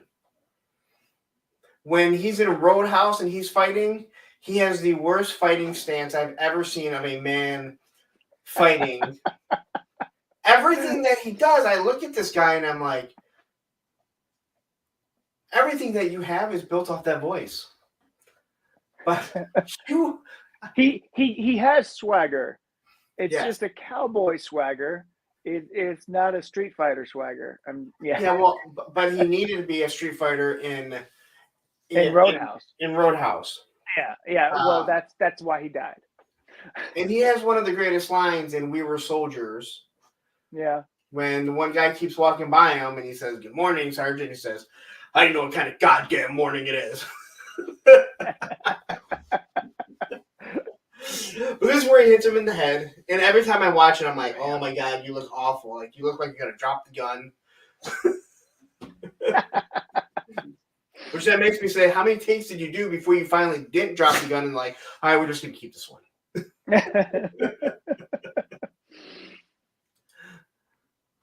And then we transition to Ike waking up in jail, cowboys coming to get him. Yeah. And then they're acting like punks with threats. They just keep chewing on them, and you got I don't even remember their names, but they are chewing hard, threatening all those Earp boys. And then we go to Doc and the doctor. It's Sam Elliott. Bruce said he couldn't remember his name. Yeah, no, I couldn't either there for a second, although I know it because it's the voice of the Ram trucks. Yeah, man, he's awesome. 1883 is an awesome series that he's in. It's a great show. Yes. Oh, I agree. I like that. I'm glad they did one season and ended it. Me too. I am too, because then they would have gotten too much in the weird thicket of the lore of that thing. And 1923 wouldn't have made as much sense. 1923 screws up the timeline a bit for Yellowstone, but that's all right. I'm still trying to figure out, like, how old are these parents? Like, yeah. Then we should see how bad Doc is. 60% of his lung is gone. Yeah. Hold on 1 second here. And the priest is like, no smoking, drinking, gambling, and you got to fix your infidelity stuff. And he's like, okay. All right, bye, Doc. The doctor is very persistent at the guidelines that he's trying to promote and the morality that he's trying to impose upon Doc. Yeah. And clearly him and his girl don't really care. Not at all. She gives him a cigarette in a minute. So he smokes on one cigarette and she smokes on something else. Yeah, she smokes the cigar. We don't know. It could be a cigarette. I mean, yeah, whatever. But we really get to see how sick he is. Like, this is where you're actually getting to see. And they do talk about it early on that he worked his way down to Arizona because they thought it was going to help with the tuberculosis. Because obviously back then, let's be honest, medicine was not what it is today. As we will see later, for sure. And then, he's got to say, we need to redefine the nature of our association. And then to the point that his girl just disappears. Well, okay, yeah, but it is shortly after this. But it's like I'm good to you, Doc, and says you are a good woman. And he says, then again, you may be the Antichrist as she goes down. And then we immediately cut to a scene in town where they're talking about women's suffrage.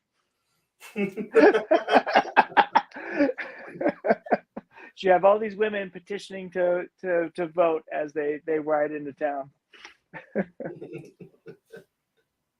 And now the gunfight at the OK Corral is being assembled. Yeah, and this is all because they have guns. Wyatt pretty much tells them, just let it go. He's like, nope, I have to enforce the law. Yep, and then he's like, fine, you got to swear me in then, Virgil. Yeah, and this is where you see, like, I'm sure this is exactly how it happened. The four of them walking straight down the road. So actually, this is one of the most accurate things that happens in this and the riverbed scene later. But the street howitzer comment, and when Virgil hands Doc the shotgun and takes the cane, all of that is actually documented that actually happened. But walking down the road like this? They did. They walked straight up to the OK Corral because they were just hanging out. The other guys were just hanging out there. Okay. Well, and I wrote that, like, you really realize, like, these three are just like, this is just four Rambos. Yeah. Like, well, Morgan's not really, but. No. But you got 3 out of the 4 of them are documented badasses, and they're going up against 6 people that are hanging out at the OK Corral. Is Virgil a documented badass? It's kind of implied that he was, but. Well, he was a lawman, and he served as a lawman for a long time before he went to Tombstone. So he had to have had his fair share of encounters. Okay. Whether they involved gunfights or not, I am unaware currently. But yeah, you see these guys are walking down the road, and digital diarrhea. Morgan is a direct-to-video Rambo clone.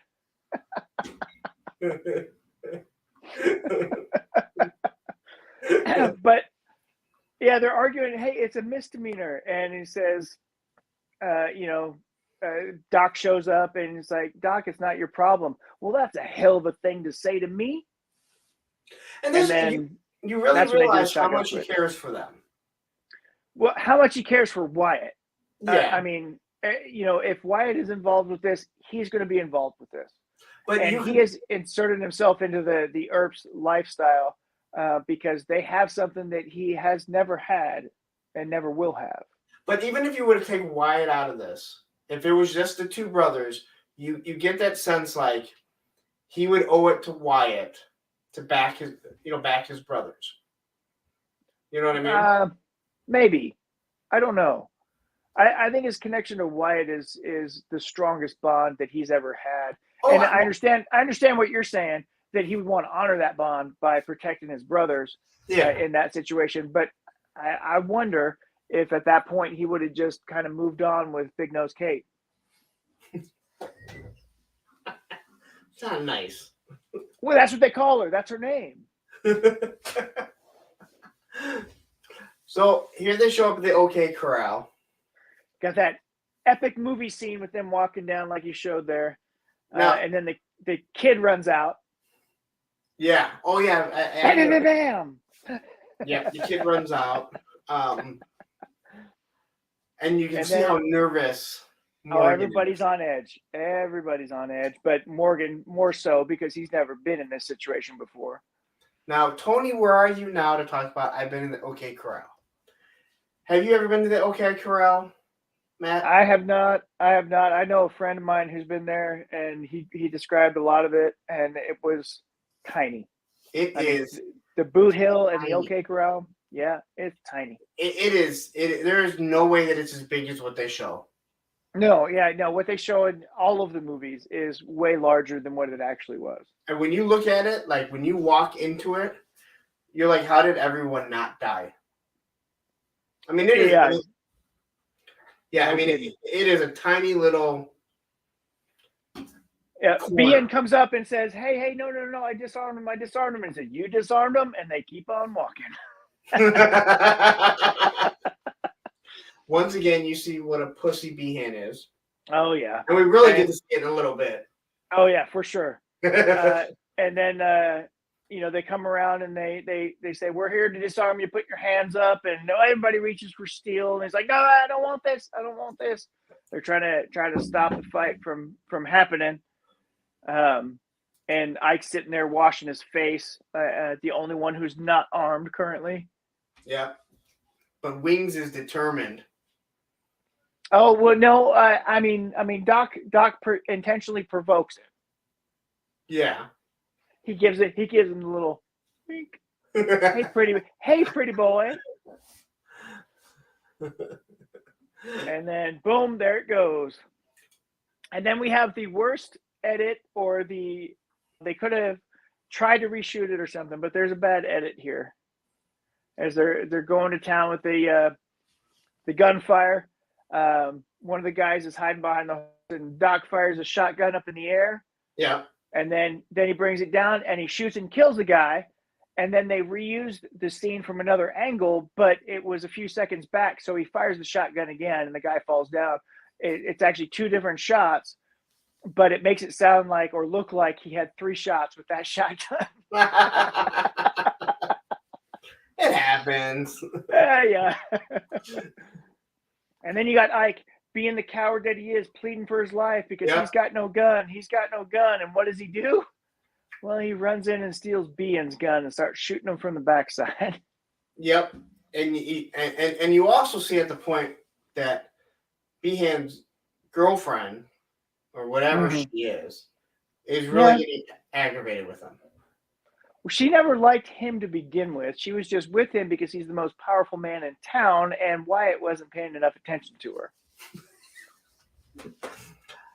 She's an actress. I mean, so she's the higher level of. I think that's what you call a slut. I'm just saying. Well, you could put it that way. You could put it. She's a whore because she's going for the highest paid person there. In other words, who can provide me the most comfort while I'm around? Yeah. But what she really wants is that steely-eyed, tall, lanky, hawk-eyed cowboy. That's what she wants. And then you have Doc, just total badass. Total badass. And then Virgil gets shot. Virgil gets shot. The kid shoots Morgan, or Wings. Wings shoots Morgan, right? Yes. And then Doc kills Wings. But they make it look like Morgan's about to. Yeah. Well, he got shot and went down. Yeah. And then Ike grabs the gun from Bean, starts shooting him from behind. They change direction. Ike runs away. Doc seemingly runs out of ammo, and he basically says, You're Daisy if you do. As his arms are out there, as he's going up, and then both him and Morgan waste that dude. So Morgan actually ends up shooting him in the head. Doc shot him in the body, in the chest. And then we have, after everyone is dead, the sheriff. The mayor shows up. The mayor shows up, and then BN shows up to comes out of his hiding place to arrest the Earps. Which I guess I don't understand what the actual place of the marshal is compared to a sheriff back in the day. So he was the county sheriff, and sheriff is taken from the word shire-reeve, which is someone who collects taxes. Okay. And so they're not like law enforcement in the way we think of law enforcement. They're like, tax appraisers, and they take care of the paperwork stuff, the easy stuff, right? And so the town marshal is the one who's the real law in town, and then the U.S. Marshals are the federal law enforcement. And so BN is basically the tax collector essentially, but he's law enforcement in that sense of the word. So when he says he wants to arrest somebody, technically he has the authority to do that, but if he doesn't have the marshal's approval, then it ain't gonna happen. Yeah. And I love that he comes out and he's like, I'm gonna arrest you, and you guys are gonna arrest. It just I'm not gonna let you arrest me today. I don't think I'm gonna let you arrest us today. And that's it. Like, all right. And he just cowers away. Well, because he doesn't have the full authority to enforce that, right? He can say, I'm going to arrest you, but he can't do anything about it. Or the balls to do it. Because he knows that he couldn't stop them if they didn't want to be arrested. No, and at least Deputy Walsh knows that. Yeah. And then Josephine shows up to see Wyatt and to see that Wyatt's still alive. Maddie shows up to see Wyatt looking at Josephine. Yeah. That's always awkward when your wife meets your mistress. Yeah. Not that she didn't already know, but... Now, there's a lot that I couldn't really find because... Yeah, there's not a lot of good shots. But yeah, and when he goes off, he says, well, I guess we did our good deed for the day. And then just kind of goes off with the family. And then the next thing we see are the cowboys in the coffins. Yep. 3 dead. Hold on, I missed a whole bunch of stuff here.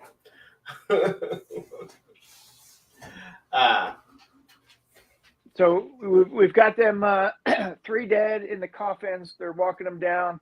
They're carrying banners that say "murdered," and they want justice. They want the Earps brought to justice for murdering their 3 friends. Yep.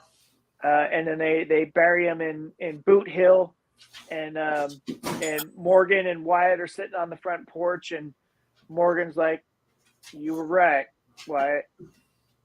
It's not like I thought. Yeah, killing a man's not like you ever thought." Even back then, they realized killing people probably didn't feel the best.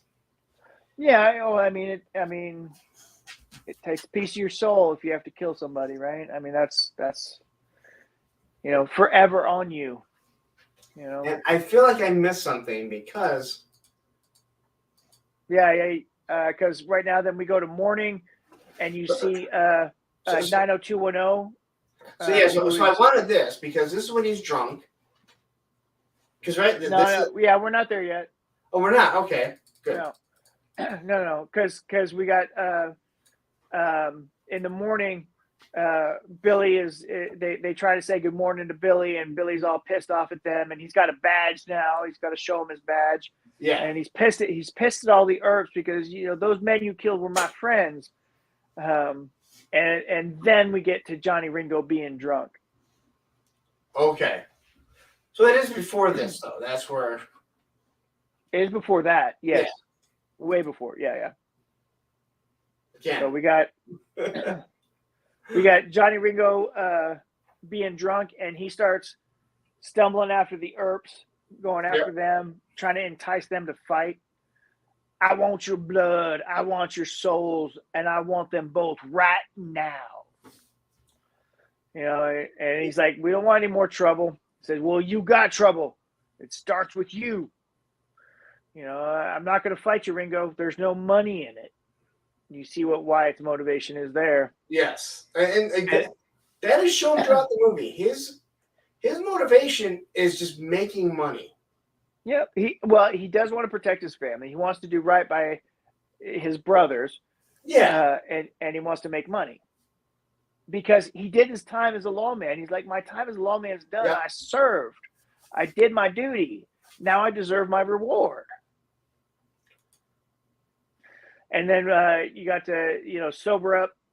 So the Cowboys come and try to get Ringo out of there. And he says he wants to play for blood. And this is Doc Holliday, Ringo number 2, round 2. And he says, I'm your Huckleberry. That's just my game. And it's kind of odd because now you see the role reversal where Doc looks like he's in really good shape. And Johnny is the one that is a mess. Yeah, well, he's drunk. He's wasted. Yeah. All right, Lunger, you go to hell. I'll put you. And I like that he's the only one that ever refers to him by his name. What do you mean? Refers to Lunger. Who? That's not his name. What's his name? Doc Holliday. Why does he call him Lunger? Because he's got tuberculosis. Oh, okay. Because it's his lungs are screwed up, and so he calls him Lunger. But his name's not Doc. Well, no, but the Lunger comment refers to the I didn't realize. messed up lungs. I thought Lunger was like his name. Because no, Doc's not his real name. Yeah. So then you have Curly Bill here who's like, he's drunk, Well, Doc is sitting there fondling his pistol heel there, and he says, "Say when." And Curly Bill comes up and saves Johnny from the fight. And then we go. Doc continues, and then we go to night and the lightning storm. And lightning comes crashing down everywhere. Well, I want to read a couple of things here. Yeah, okay. So, Handsome Head Injury says, I never understood why the Cowboys were so pissed that their friends got killed. They barely seem like friends, and killing and dying seems par for the course with the way they conducted themselves. But they showed at the beginning, like they may not like them, but they're part of their gang. Yeah, and even McMaster's, Turkey Creek, and Texas Jack Vermillion, they talk about it, especially later on. They're like brothers to the bone. They're a roughly tight-knit group of people that they're going to back each other's play, whatever it happens to be. They just happen that some of them were more criminally inclined than others. And then he says the movie could have conveyed that better. The red sashes seemed like the only thing that connected them. Yeah, but Doc was a dentist. I watched the whole thing on Doc Holliday and how he moved around. He was a very educated man. Yep. Well, that's why I spoke so much Latin, right? Yeah. So we get to the storm. We go back because I'm not the brightest when it comes to putting stuff together. I'm better with putting G.I. Joe stuff together. Yeah.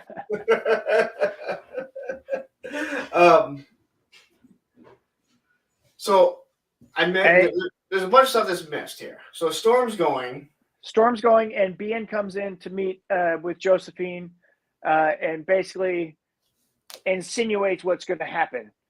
He says, the real play is coming after tonight. There'll be one man in charge of this town. He basically is insinuating it's all going down right now. Yeah. And she wants nothing to do with him because she realizes what a slimeball he is.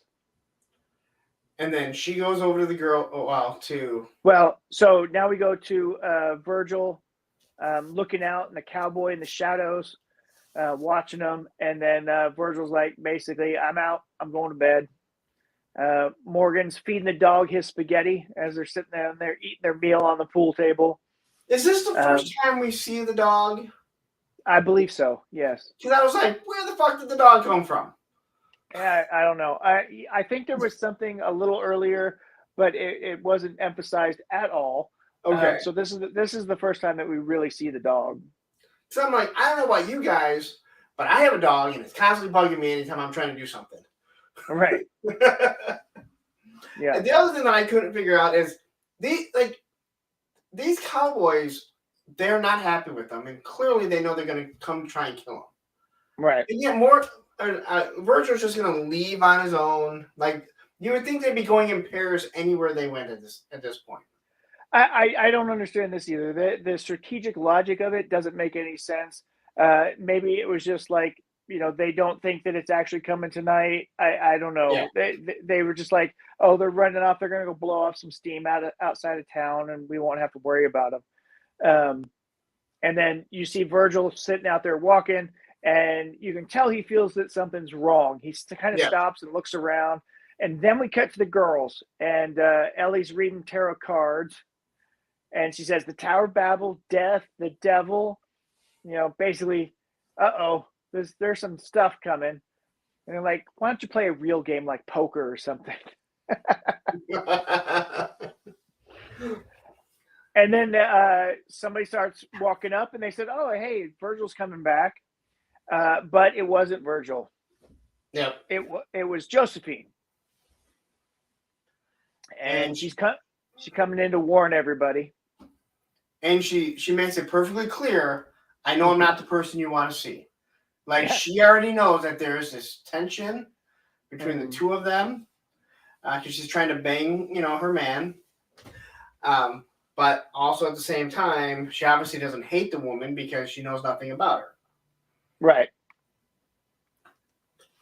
And then you assume the cowboys are the ones that break in. I don't know why they couldn't do the job. That's what I couldn't figure out. Well, I don't know if their intention was to shoot them up or to scare them. To anybody who survived that had the woman that felt like they were shot up, to get them run out of town. Right. So if any of the guys survived, they'd go home, see their wives, and then everybody be freaked out and they'd want to get the heck out of town. So they'd be out of their business. Yeah, but I don't know why you would think that with these guys after what they've already done. And there's also a throwaway line that comes up later that Morgan, some information Morgan finds out that they actually shot up the mayor's wife. Oh. Yeah. So then the man in the cloak comes in and just blasts the shotgun out. Maybe he wasn't expecting everybody to be right there, and that actually they were somewhat prepared as Josephine knocks Ellie out of the way.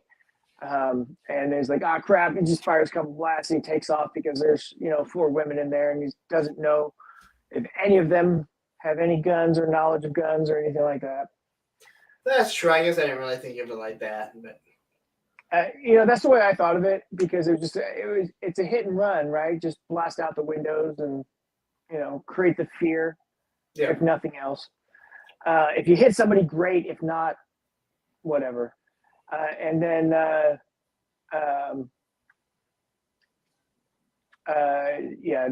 then we get lightning shots, and then that's when Wyatt and Morgan are talking, and Morgan's like, boy, that lightning's getting closer, and Wyatt's like, that wasn't fucking thunder. As he gets up, and then Virgil comes walking in, and he's like, they're like, hey, did you forget something? And he's like, what? As he falls over bleeding. So they end up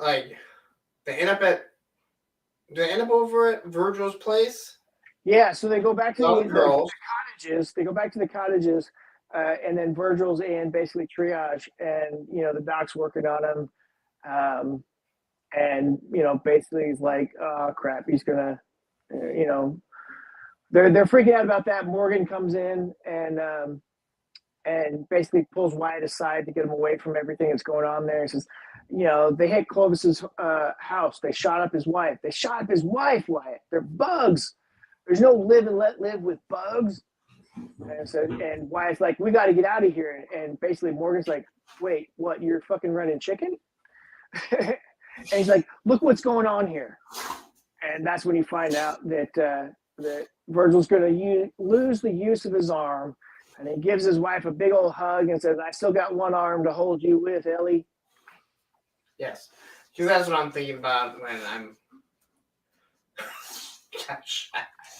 Well, you know, he's shot, he's in pain, and they're working on it, and he's yelling and screaming, and Morgan storms off, and Wyatt's trying to, you know, talk to his brother, says, well, I told you, and says, shut up, Wyatt. And basically, I don't want to, and then his wife's like, he doesn't want to talk to you, Wyatt. And Wyatt looks at his wife, and, well, he can't talk to his wife, so he just storms out. So Morgan ends up back at the Oriental. So Morgan leaves, Wyatt leaves, and then we have the McMaster's, Turkey Creek, and Texas Jack come up to Wyatt.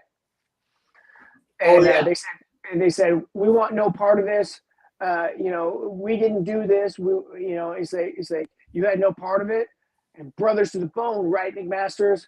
And he's like, not after today. And he takes off the sash and he throws it down. There we go. That's the second symbolism for the sash. And then they pledged to help Wyatt. Turkey Creek said, anything you need, Wyatt, we'll back you. And they take off. And then we go to Morgan playing pool as he goes back to the Oriental to shoot some pool and gets shot right in the back. Yes, because, again, like, why they weren't on edge now, I don't... But... I don't fully understand why he would have left the family unit at that point, where they were together, where they were corralled into a place where they could defend themselves if they had to. It was kind of a dumb decision. I mean, Virgil was shot and severely wounded. There was no reason to not club that boy over the head and keep him in the house if you had to. I mean, you're good with clubbing everybody else, but because if you didn't know this was a true story, you'd be like, no one's gonna be that dumb. Yeah. Morgan and this timeline and situation of things happening, I don't believe it all happened in one night. I told you it seems like there's some issues with the time manipulation in this is pretty significant. And then after he gets shot, they have to have surgery on the table. Yeah. And you know, they're trying so hard to get those bullets out with you know, basically a fireplace poker. Yeah. And holding it down, no anesthesia. And this is awful for pool tables. Like, you just can't resell it after this. No, that felt is completely destroyed. If not the entire slate itself for having a whole body on it, rolling around and screaming like that. Very, very true. He was not like, he did not take care of that table. So now that's got to come out of someone's pocket for the Oriental. Yeah, someone's got to pay for that. Yeah, you know it's the owner, right? He's like, son of a bitch. I'm taking this out of your 25%. And this picture of Morgan dying. I'm like, all right, I do this. So he dies. Everyone's pissed. Well, you know, I mean, he's like, you were right, Wyatt. Don't let him get you. You're the one. And then he's like, you know, they were all wrong. There ain't no light. I can't see a damn thing. And then we get a very dramatic thunderstorm scene. Well, yeah, and then, you know, while the surgery's going on, the dog's screaming in the back. His wife is screaming in the back, and they're trying to get the women and the dog out of there to try and stop the distraction. And that's the last we hear of the dog, by the way. And then the dog's just gone. Now they need to do like a deep cut here, like troops. And what they need to do is show off screen Thor and Loki fighting, and that's where all this thunder and shit was happening. Yeah. While this was happening, here you have like Thor and Loki. They're like 2 miles down the road. And then this all gets worked into the Marvel Cinematic Universe. And then we see that who he actually was, he kept coming back to Earth, trying to impregnate new women. Yeah. And we see Eagle was there the whole time. There you go. Planting his seeds everywhere he goes. Wyatt walks right past his wife and walks into the rain, covered in blood. The blood never gets washed off him.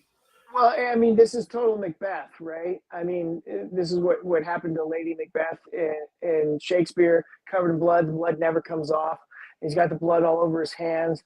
And basically, he yells at Josephine, "Get away from me!" You know, he doesn't want her to get hurt. And as he's yelling at her to get away from her, he turns around and there's Maddie. And then Maddie turns her back on him. And that is the end of their relationship. Yeah. I mean, basically at that point, she is completely done with him. And you can't really blame her. Although, you know, wasn't it? His brother died, so. Yeah. You know, his brother just died. His other brother was just shot up. And it has largely to do with the actions that you took. And yes, these are unjustified, unlawful, disgusting human beings. But you know what? You participated in it too. I mean, you could have walked away. Yeah. So this is when the Earps are leaving town. Yeah. And The next day, packing to leave. Josephine's got to walk by and wiggle her butt in front of everybody to let her know that she's still there. And before they leave, you know, the Cowboys have something to say. Well, so Wyatt comes up to them, right? And he stops off and says, "I want you." He doesn't even look at him. Yeah. He's staring off straight ahead. He said, "I want you to know it's over." He's like, "Well, all right. Bye." And then Johnny Ringo has to pipe up and say, "Do you smell that? What's that smell? It smells like somebody died." And then he just rides off. And then they would just ride off. And Sam Elliott has a overdubbed. Basically, he's announcing a slur as he's whipping the horse to get him going. So Ike is told. Well, Curly Bill, yeah, he tells Ike to take Steel Will and finish it. Yep. And I absolutely love this. Like, this is just like. It's great. The whole way they shot it and the way they set it up is perfect. You know, he sees them. He calls them, you know, the ladies are there. Yeah, well, okay, this also shows how much of a coward freaking Ike is, right? They're at the train in the evening, and Steel Will says, Virgil's there with the women, and Ike's like, "He's mine." Like, he doesn't want Wyatt. He wants to kill Virgil and the one-armed guy. The one-armed guy and the women. Yeah, that's who he wants to go after. And then that's when they come up and they say, "Hey, Maddie, where's Wyatt?" "Right behind you, Steel Will." Boom! Steel Will's dead.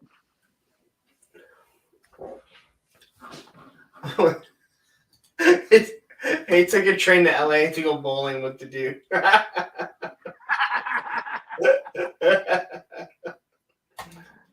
Got to go bowling with the dude, man. The dudester. If I remember correctly, the actual the one-armed bowler was actually from Kingpin, if I remember correctly. Yes, it was.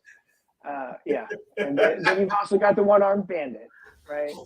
That is a movie I've not seen in a long time. Yeah, I wasn't a big fan of Kingpin. I really liked The Big Lebowski better, though. I gotta watch them both again. So here you have Sam Elliott basically saying, Yep, saluting him. Well, you see what Ike does immediately. As soon as Wyatt shoots Stillwell, he drops his gun and says, "I'm Yep. unarmed. Don't shoot me. Don't kill me. I'm a freaking coward."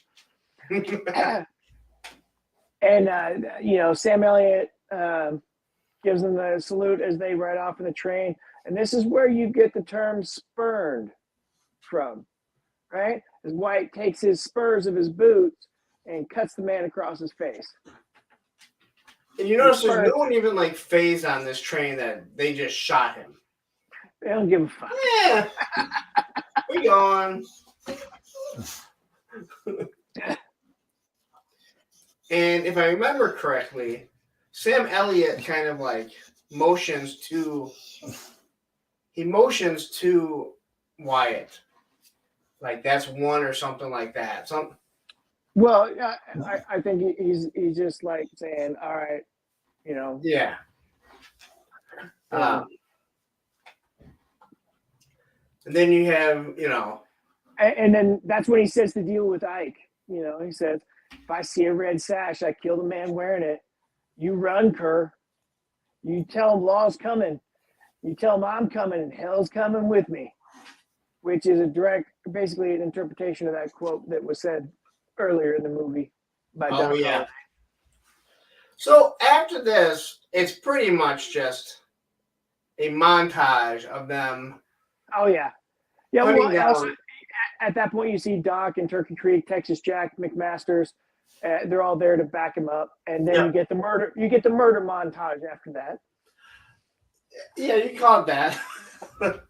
I mean, they straight up just walk into places with their horses and start blasting people in the face. Yeah, they are just assassinating people. They're shooting from the hips. They're shooting underneath horses. They're trick shooting and trick riding all through, Tombstone area. The shot underneath the horse is awesome. Yeah. I bet that really didn't happen. Yeah, probably not. Half those hip shots, they didn't hit nothing off of hip shots. I'm just saying. Hip so many horses were killed while trying to kill the cowboys. Right. Yeah, good thing they don't actually use bullets in these things because they're movies. Let's show us that Rust with Alec Baldwin. Oh, did I say that? You got it in before I did. Oh, gosh, sorry about that. My favorite one, though, the one that I always remember, is the guys in the opium den. And they're like all fucking high as shit. And the guy grabs the pipe and puts it in his mouth and picks it up. And it's Wyatt's gun right in his mouth. So they pretty much just go, like you said, on a murder spree. Well, and then they start hanging people too. And they tie the sashes on the people when they hang them. It's like, wait a minute. Were they actually cowboys? Or did you just tie a red sash on somebody you just murdered? I'm just curious. And you started asking me, how many cowboys are there? Now, they didn't make there was a lot, but. Well, and we haven't even gotten to the big bulk of it yet because I actually have a number later on of how many were left near the final battle when Ringo was running the thing. Okay. But yeah, I mean, Jesus, they made it look like there was 100 of them or so. And only 5 of them. Right, and they're going around murdering everybody. Yeah. So they end up here. At the riverbed. Now there is a lot of historical accuracy to the way that they shot this scene in both Wyatt Earp and in Tombstone. Nobody can explain exactly what happened, but basically nobody can shoot worth shit is what happened, apparently. And also, for some odd reason, Wyatt ended up with bullet holes in his trench coat that somehow the bullets would have had to pass around him to get through that part of the trench coat. They've looked at this from every angle, and they're like, we have no idea how he survived this. And this is something where you see, like, okay, if this was just a movie, he would have been the last one to die. Or the second from the last one after John, maybe Johnny would have been, but, like, they kill off the leader, and we all know, like, with the leaders, like, when you lose a leader, you're pretty much, it's gonna go to shit. Although it was gonna be Johnny Ringo's once he took over. Oh yeah, well, and he insinuated that He- earlier. yeah. He's like, "Well, I don't know what the hell's going to happen when Johnny Ringo's running this outfit. This is, yeah, like even I'm scared when I mean even I'm scared to think about what it's going to be like when he's running this outfit. That's right. Yep. And here he is, he's just shooting, and again, no one can hit him. Well, yeah. So basically, they're pinned down in a crossfire, and Wyatt says no, no. It just gets up like a superhero or some shit. Walk down the middle of the creek, just firing away until he kills Curly Bill, and then they freak out, and he killed 4 people right there. Bam, bam, bam. And again, like you got to the end, and like this is when they're just like, all right, it is killing, right? Yeah. And someone asks where Wyatt is, and he said, down by the creek, walking on water. Walking on water. Damn right. Yep. And then one of them said, this is a bit much for revenge. So obviously, and Doc's like, it's not revenge, it's a reckoning. Yep. And then he also did he refer to him yet there? Yeah. So yeah, he walked on water, and then that's when Creek asks Doc why he's doing this. And then Doc says Wyatt Earp is my friend, and Creek says I got lots of friends, and Doc's like I don't. Yep. And then we see Johnny Ringo riding with Ike, and they're wearing badges. And that's when Josephine and Billy Zane come upon them, and Billy's dead. The actor's dead. And then being Fane says, "Oh my God, are you all right?" He says, "What the hell do you care? These were your people." Ike says Claiborne and Fuller must have done it. 90210 is sad, and Josephine calls everybody ugly. And then 90210 decides that he's out. I'm peacing out. You guys are fucked. I'm not doing this. There has to be some kind of law. And this is kind of when they insinuate that he was gay, and that's why I was like trying to figure it, like just wondering because like when she's like he was more beautiful than any of you guys, or like, well, yeah, I don't know. I mean, he was a beautiful man. He was the actor, and 90210 was grabbing his hand, like he had a lot of respect for him. I think that's kind of youthful admiration for. Well, I didn't imply they were a couple. I was just. Oh, okay. No, I wasn't implying that they were a couple. I was just implying how what he was doing as an actor, especially for back then. Yeah. How he kind of came off, and then how she says he was more beautiful than any of you guys. So. I don't know. I mean, he was a sweet human being, and he died defending her. So yeah she's gonna, profess that kind of feelings towards her. Bruce, I don't think they were lovers. I think he just had a youthful admiration for him.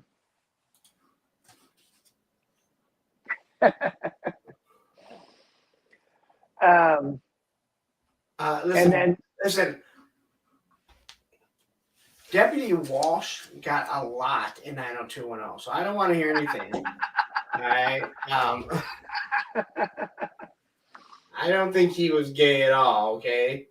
And according to Little Miss Allison there, he's super hot also. Hot. And then you see, because Wyatt and all them, they're watching. There's 30 of them left. As Ringo kicks on the carriage, gets them going. Wyatt and the boys, they spot Ringo riding off with 30 guys with badges. And that's when Doc falls over. Yeah. And then they have to go to Henry Hooker or Charlton Heston's ranch. Now, this here, when I was watching, I kind of forgotten, but I have I watched Young Guns 2 and Young Guns and Young Guns 2 a while back, and then I watched a lot of stuff about Billy the Kid. And then I watched what was the show on HBO? The cowboy show on HBO. Talking like Deadwood or something? Yes, or? Deadwood. Okay. All these take place around the same time. Yes. Where I know in Deadwood, the Earps come through there. In Young Guns, they do work for Henry Hooker. So there's a lot of things that are like overlap within it. And I would love to see how they actually overlap in real life. I mean, I guess I could look it up. Yeah. But that was just something I'd forgotten that they went to Henry Hooker. And since they are all loosely based on real life stories, Yep. You do wonder like how close everything actually was. But again, another star, Charlton Heston, who probably had all the real guns in real life. Yep. Might even been his ranch. But Doc looks pretty bad. And then guess who just happens to show up at the same ranch that they're at? Yep. There's Josephine. She pops up and he apologizes, and she basically says, "You were forgiven the moment you said it." Yep. And they have a slight moment, but they have to get on their way, and there's nothing that can be done about anything between them right now. So she rides off, and then we see one of the cowboys comes up. Yep. And he's dragging a body. Now, I cannot find this on the internet anywhere. I thought this would be an easy one to find. I could not find Merle's poor body. Yeah, McMaster's. Yeah, Rooker's dead. And then he lays down the ultimatum. Is Ringo wants a one-on-one fight. Wait a minute. So let's think about this. So in actuality, Ego did know Yondu. Yeah. And now you have Thor and Loki. See? I have filled in the missing Marvel universe.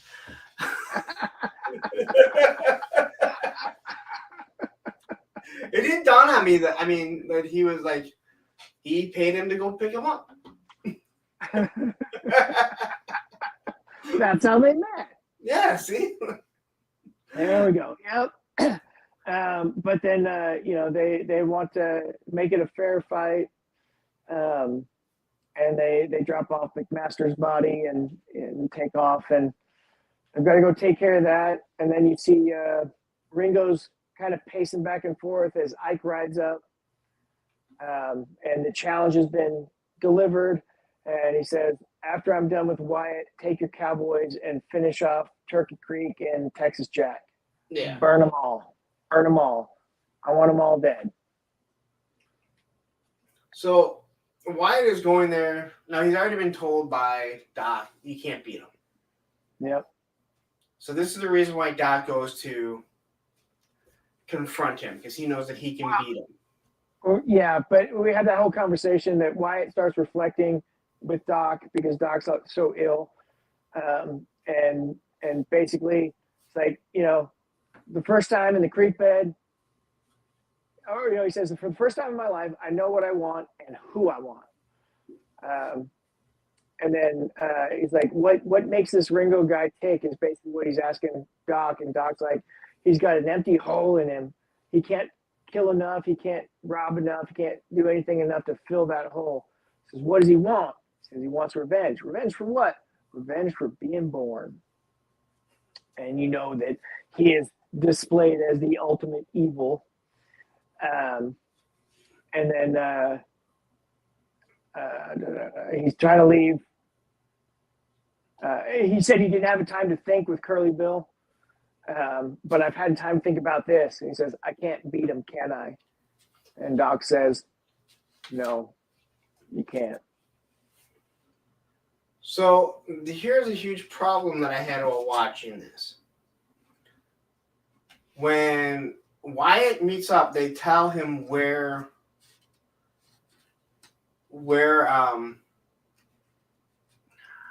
what's his Wait, name? Where Johnny Doc Ringo is. basically tricks him out of his badge. Hooker pledges to protect Doc, and then Wyatt takes off with Creek and Texas Jack to go meet him by the big oak tree. Yeah. Yeah, but he doesn't know till he gets there. Then they tell him where he's at. Right. So how does Doc know where he's at to get there first?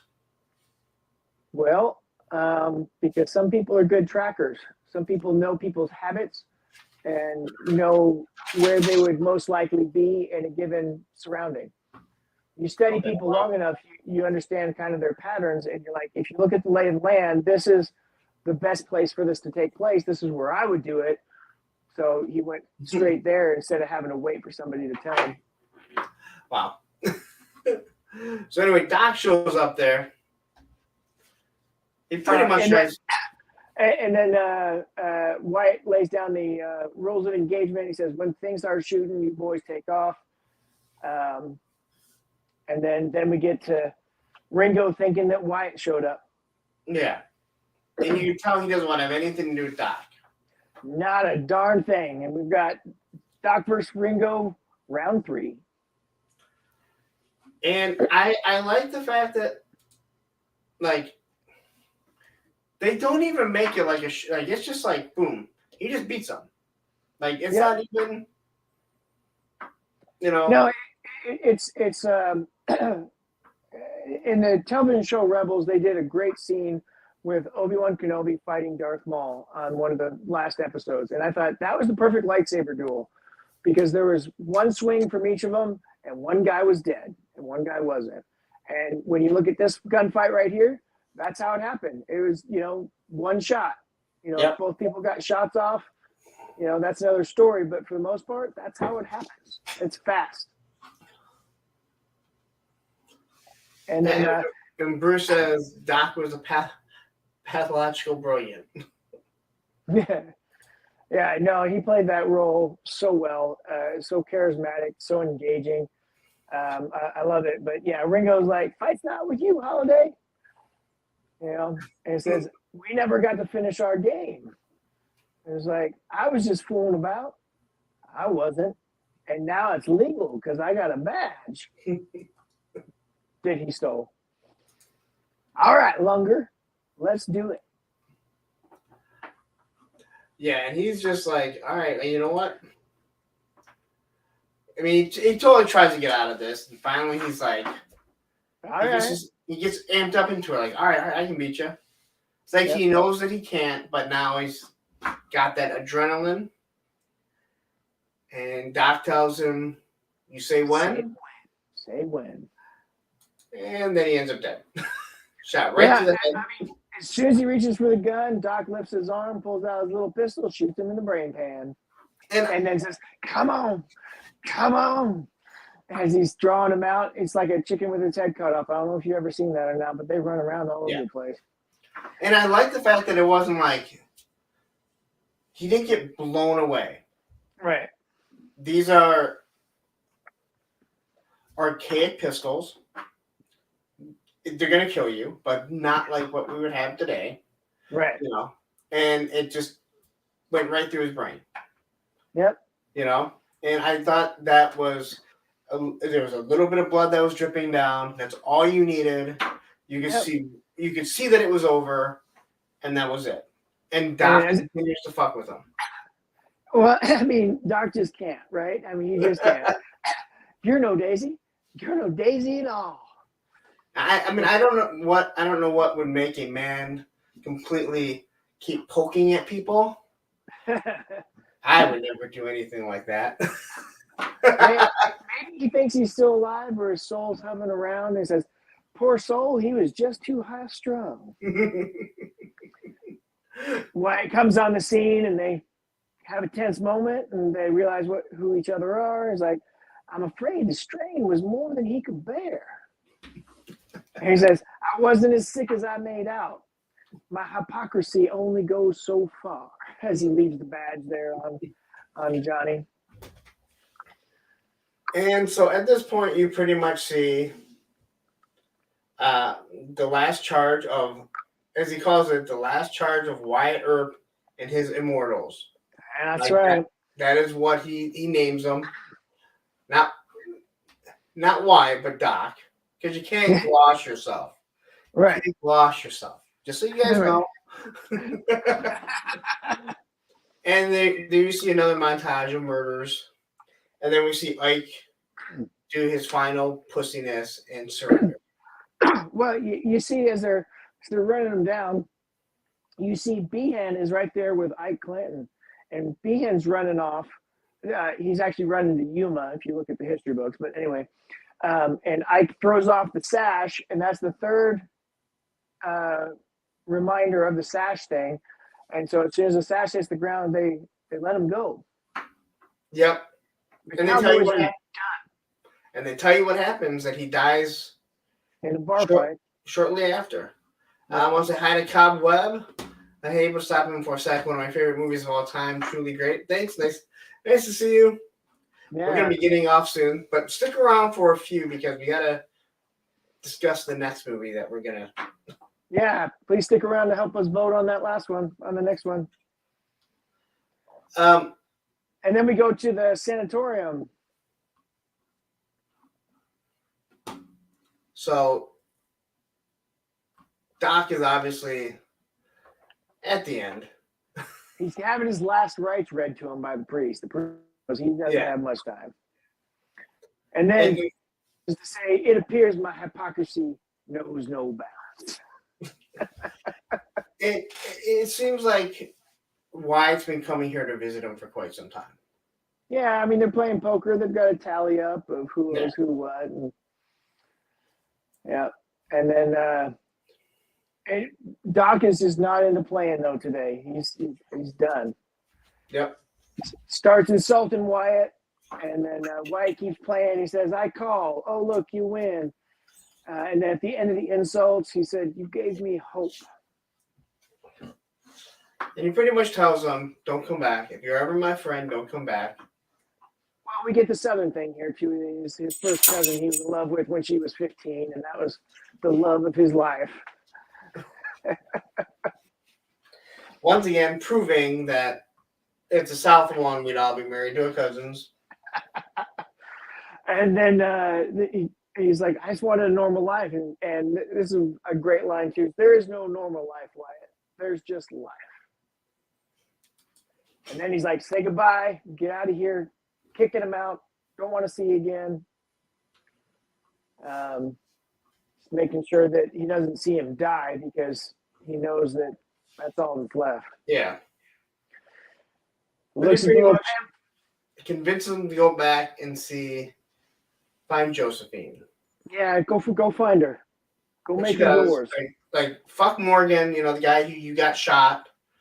I mean, not Morgan. Your brother. Well, but also at this point, I mean, this has to be months and months later, and he probably knows that Maddie is already dead, so Maddie's gone. Because Maddie's not dead yet. I don't think. At least that's what I said. I think she is. I think that they spent months on the road hunting down all these cowboys, and that Maddie died shortly after leaving Tombstone. Yeah, you might be right. Because as we talked about, timelines don't really. Yeah, timelines don't seem to sync up right there. But I do love the My Friend Doc Holliday by Wyatt Earp. And then when he laughs and says, "I'll be damned, this is funny," right as he dies. Yeah. You know what that was about, right? About the light? No. The boots. He always thought he was going to die with his boots on. Getting shot in a gunfight. And he's in bed and he's staring at his feet and his toes are hanging out. That makes sense. And he says, "I'll be damned, this is funny." Because he actually died in a bed with his boots off. Well, let's see here.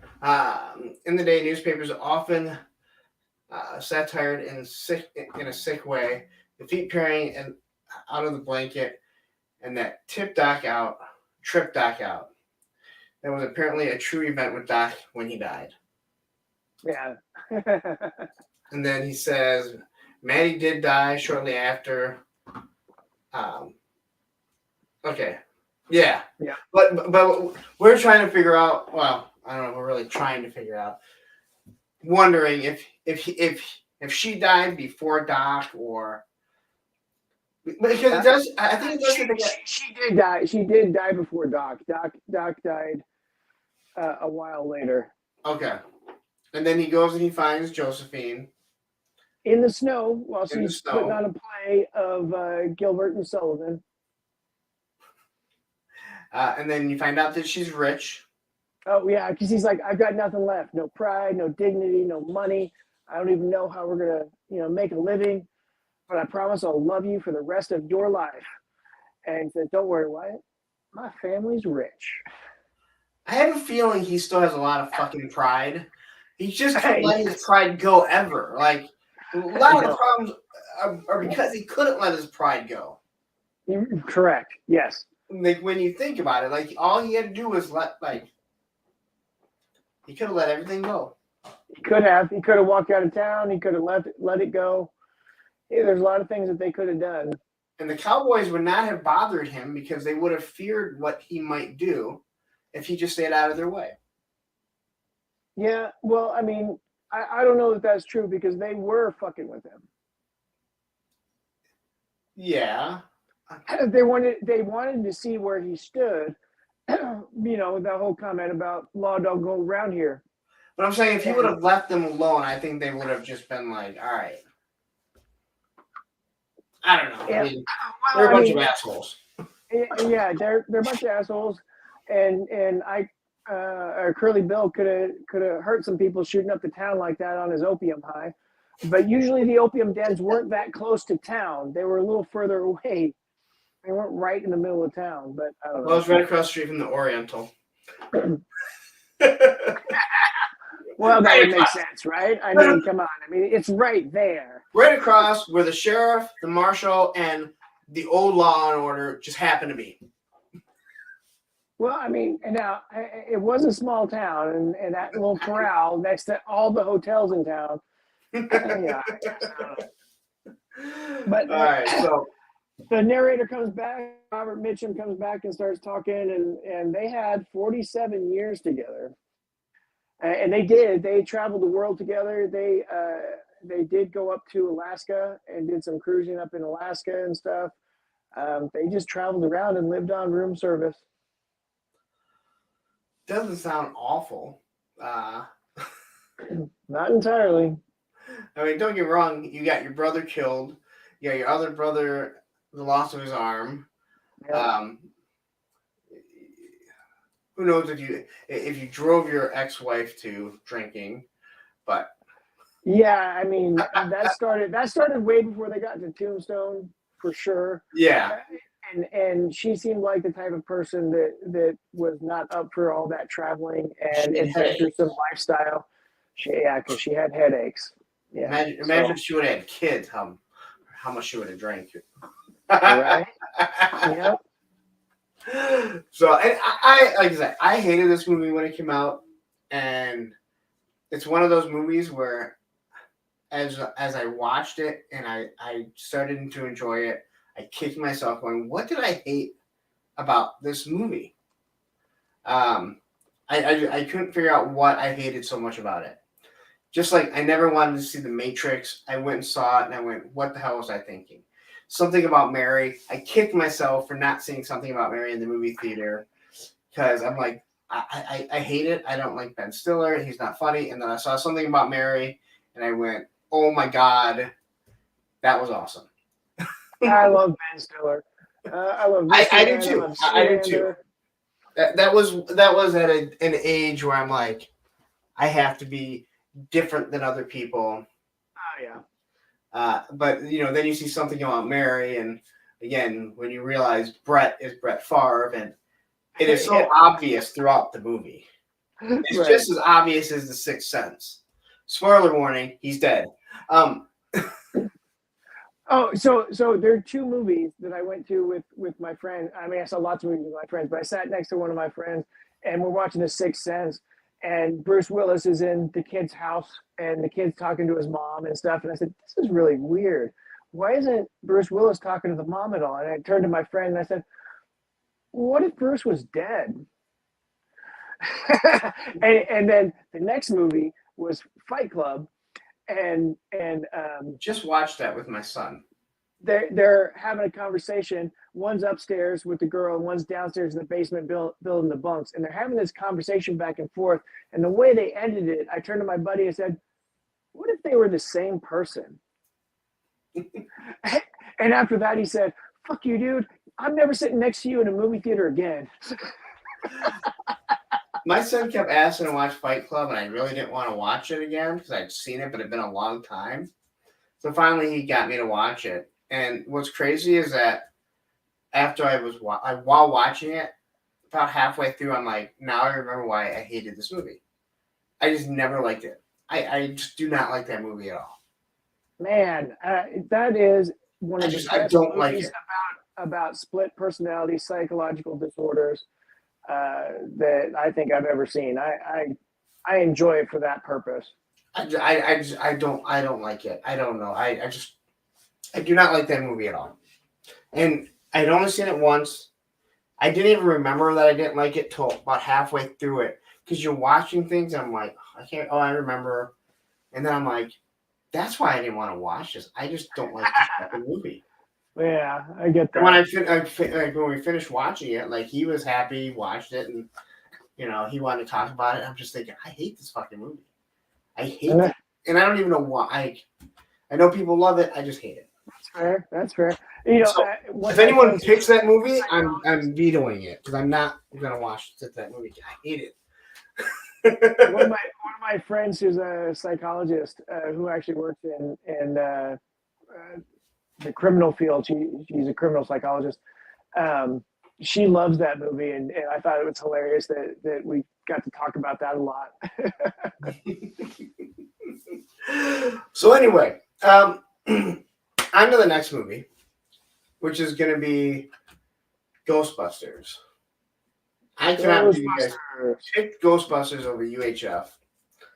I know, man. I still want to watch UHF again. I haven't seen that movie in so long. That would be awesome. But I understand why people pick Ghostbusters. Well, yeah, because the people that are picking it don't watch the show. That's why. There might be a little bit of that. That's why I need everyone to go over to Punks on Film and subscribe over there so we can start doing the stuff there and have more than 4 people that sit there and say what movie they want to pick. We can't have less voters than we have options for movies. So Ghostbusters is going to be the next movie. I'm going to let you guys pick because when we do the next movie, I'm probably not going to be on. So Matthew is going to do it. And I'm leaving it up to him whether or not he wants to do it with someone or do it alone. No, there's got to be somebody that comes and helps me out. Okay. Well, I will let somebody to bounce off of. Okay, so I will let you pick someone if you know someone, or I can reach out to Tony and see if he's available. And is that for the Ghostbusters one or the one after? No, I'll be here for the Ghostbusters. But whatever gets picked for the next one, I am not going to be I'll be around, but I'm leaving for Florida the next day, and I'm just going to have a whole bunch of shit going on. So I'm definitely going to be. I'll plug it in. We'll have to figure out how we're going to do the slides or whatever. You and I already talked about that stuff anyway. But anyway, I'm going to let you guys pick what 5 movies you guys want to vote on. Since I don't want to pick because, damn it. So if you guys have any movies you want to throw out that we haven't thrown out yet, now is your time. Or else it's going to be Matthew and I picking 5 movies. Anything you guys are interested in? Empire Records. All right, Viper Scout. I can say I've never seen that. Oh, that's a good one. I enjoy that. That's another great Brandon Fraser movie, man. I like him. Delta Force, digital diarrhea. All right. All right. That's a good one. I have seen Delta Force, but it has been, Yeah, it's been a while. yes, I'm talking probably the 80s.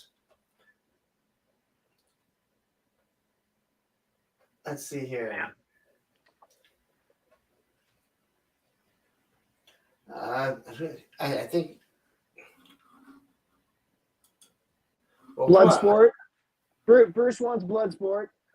He was our active chatter tonight. He engaged a lot. I really appreciate that, Bruce. Thank you for coming out and hanging out with us. Oh, you're right, Viper Scout. I was thinking Airheads. You're right. I do like Airheads.